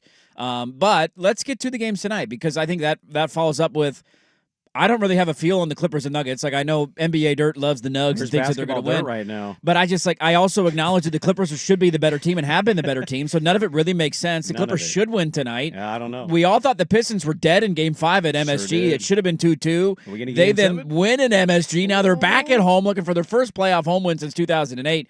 Let's close up their little night preview. Wrap it up on a Thursday next on The Fan.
Well, I know you might not be into hockey out there, but if you want to see an entire city have extreme pucker factor, just turn on TBS at 4 o'clock, see if Ottawa scores the first goal in Game 6 tonight. Because if it does, ooh, buddy. Got 4 Game 6s in the Stanley Cup playoffs tonight. Should all be fun. The Tarps are off in Edmonton, a chance to win 4 in a row. After losing the first 2 games of the series, Connor McJesus has been unstoppable. They're in the Kings' kitchen. The Kings can't beat the Oilers in the first round. We'll see if they can close out the series tonight. And look, Toronto, come on, Toronto. Ooh, come on, Toronto. buddy. Do it. You got to do it tonight. You backed them. You gave them the kiss of death. This is it. This is your year. I'm not done yet. You've only like 2 games is nothing. It's a small blip on the radar on your deep, long run to a Stanley Cup. Okay? Let's go Maple Leafs. They get it done tonight. I got faith. Over in the NBA, genuinely excited for tonight. Genuinely excited. Detroit has not won a home playoff game, which I chuckled watching the highlights. They showed the last time they won one at home was in the Eastern Conference Finals in 2008 against the Boston Celtics. That's the last time they won a home playoff game. And, of course, the highlight that they showed during their last game, which was the Game 4 they got screwed in, was of Chauncey Billups knocking down a big shot late and made me chuckle. Look at there. Big shot Billups right there. He was at their last home game, too, cheering on the Pistons. According to Shaq, he's the head coach of the Pistons, so he's having a great playoff run. Yeah, does Shaq care about the Pistons yet? I don't think so. What about they beat the Knicks? If they win the series, then does he care about the Pistons? Follow-up questions. The Pistons win tonight. They go back to New York for Game 7. Do you know the Knicks haven't had a series-clinching win at home since 1999? Holy smokes. LJ. Long time ago. Long time ago. So Detroit is back at home looking for that first playoff win in nearly 20 years. They were hosing Game 4. They were a slight favorite at home. And then look, the NBA dirt stuff's fun. I love leaning into it. I'm a genius when it comes to NBA basketball until I'm not. I have no feel. I have no feel on that series. The Clippers win by 45 tonight. I'm not surprised. You had a feel going into the series, so why don't you have a feel now? I didn't really have a feeling at all going into the series. You picked the Nuggets. I mean, I picked the Nuggets. That's not a feel. I made a prediction. I don't have a feel. I have no clue what's going to happen tonight in LA. I have no idea. I don't either. It depends what James Harden does. And Kawhi Leonard needs to be awesome. He cannot just be 20 points and we blame James Harden and that's it. And will you get good production from the Nuggets role players? Will Russell Westbrook have another good game? I don't expect that. Will Jamal Murray go for 40 again? That's the big one for me. Will Michael Porter Jr. play well, or will he disappear? No, he'll disappear. I'm not counting on him. What did Gordon finish with last game? Because I don't think he had an amazing game. I don't think he was dominant. He made good plays. I'm curious to see what the Clippers do if they try to do something differently against Jamal than they did in the previous game to try to force the ball out of his hands sooner. He had 23. He had a good game. 23. 7 of 11 from the floor. Jokic could single-handedly wreck all of this. He had 13, and they won by 16 points. He could have a 45-point triple-double, and none of this matters because Jokic is awesome and bye-bye Clippers, which would beg the question, what are the Clippers going to do if they lose? I mean, they were the best team in the regular season for the last 2 months of the year, and if they can't even get out of the first round of the playoffs against a team who fired their coach and their general manager a week before the end of the season. They've got, by all accounts, one of the best coaches in the league. He hired a great assistant in Jeff Van Gundy. Kawhi Leonard was healthy. Harden, healthy. Zubac getting all NBA recognition. Like, what would the excuse be? What would Ballmer do? Playoff P's not there anymore to put the blame on. I think if you lose tonight, you have to have a real coming to Jesus moment if you're the Clippers. You're another year older with two guys why do I want to run that back? Nearing the back end of their career. I mean, yeah. And Kawhi and James Harden. Look, they're probably not going to do it because they'd rather just be this because it'll sell out the building and they'll make money. But if Ballmer wants to win a championship, which he seems like he's the kind of one that does, I think you're better served to just kick around the idea of like making massive trades. You can't lose in the first round to this Denver team. No. This Denver team's not great. This is not the title Denver team from a couple of years ago. Certainly no. I think this Denver team, if they advance, I think they're losing in 5 to the Thunder. That's how good I think the Thunder are and how much better I think they are than the Nuggets. I don't know what you do if you're the Clippers. I would kick around the idea of making massive moves. What's our parlay tonight? Where are we going? Clippers, by the way, at home tonight, favored by 6.5 on their home floor. Could have a serious smell of Clippers blowout win. We go to Game 7. I wouldn't be surprised at all if that happened. Okay, you got it. Yeah. It's what the Warriors looked like yesterday. Nuggets with a chance to close it out on the road, just laying a total egg because that's what they did in Game 3 of the series. So what's your best feel? Clippers covering the My number? best feel is the Nuggets covering. I don't know. So you think it's a really good game? I think it's a tight competitive this is a game. dog fight. Okay, I love I that. think Denver doesn't want to go to a game 7. I think they want to, Even though it's on their home floor? even though it's on their home floor. I agree with that. I think they are going to approach this like a game Now 7. look at it this way too. Remember, they blew out and they almost gave up their lead, but they were blowing out the Clippers in Game 5. What were they also doing in Game 4? Same thing. Sizable except lead. Clippers go on massive run. Came back all the way, and then Gordon hits the game winner. Right. So, like, that's 2 straight games where they've come out the gate and they've punched the Clippers right in the mouth and been up double digits quickly.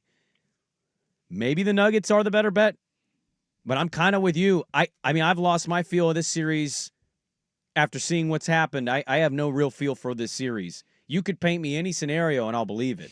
Clippers win by 20. Great. Alternate spread. Clippers minus 12. It's probably pretty good plus value. And you go to Game 7. Nuggets stay feisty. They fight like Swag says. Jokic is all-time awesome. Murray gives you 30.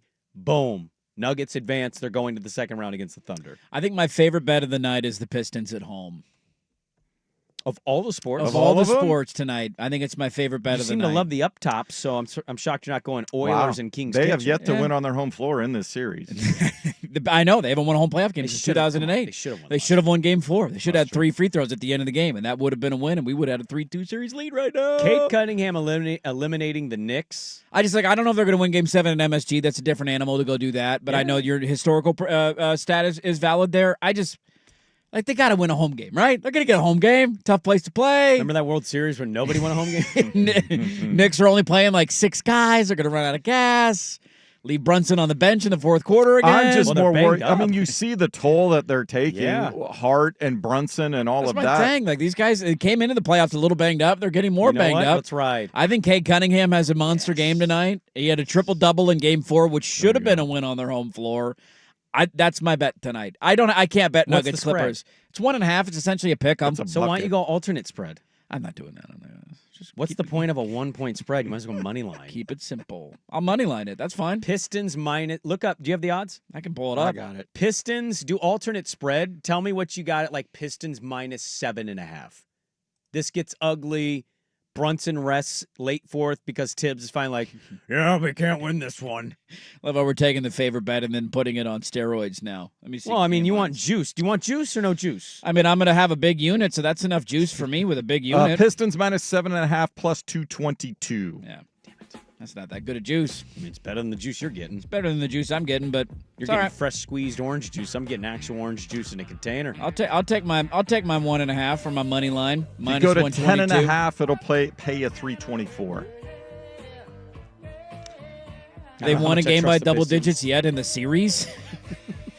They just eked out one in Game 5. I know that, 106-103. Their other one was 194, so the answer is just no. curious about the juice status, all right? What do you want from me? I'm taking my nice, easy juice, my little cup of juice, and I'm going home. Is there a Pistons tonight, your baby. sippy cup? I'm taking my What's your sippy cup. most confident game, Swag? Is it hockey? Most confident. Where is the NHL slate? I am going to ride the Avs at home. They're a heavy favorite, but I'm going to ride the Avs at home tonight, too. No, it's the Oilers at home. I'd even look at taking them on the puck line, plus Aren't the Oilers 150. in the King's kitchen? I was just told that. They are in the kitchen. Their goalie sucks, though. The Oilers? Yes. They're going to give up 5 tonight, but they might score 7. They might score 7. They might score 7. That'll do it for us, folks. Good little show. If you missed it, go check the podcast, 1080thefan.com, at Turton Sprague and at 1080thefan. We had David Sampson on, former president of the Miami Marlins. His thoughts on the Portland Diamond Project, their effort, the SB 110 bill to get the $800 million. And we asked him about Jody Allen, and boy, oh boy, did he make 12 months. Proclamation there. She's out in 12 months. Good stuff from David Sampson. Go check that out, 1080thefan.com, at Turton Sprague, and at 1080thefan. Thanks, everybody, for watching on YouTube. Like the video, subscribe to the channel if you haven't done so yet. We'll talk to you tomorrow at 6 a.m. Enjoy that 80-degree weather. Colin is next. Listening to 1080 The Fan.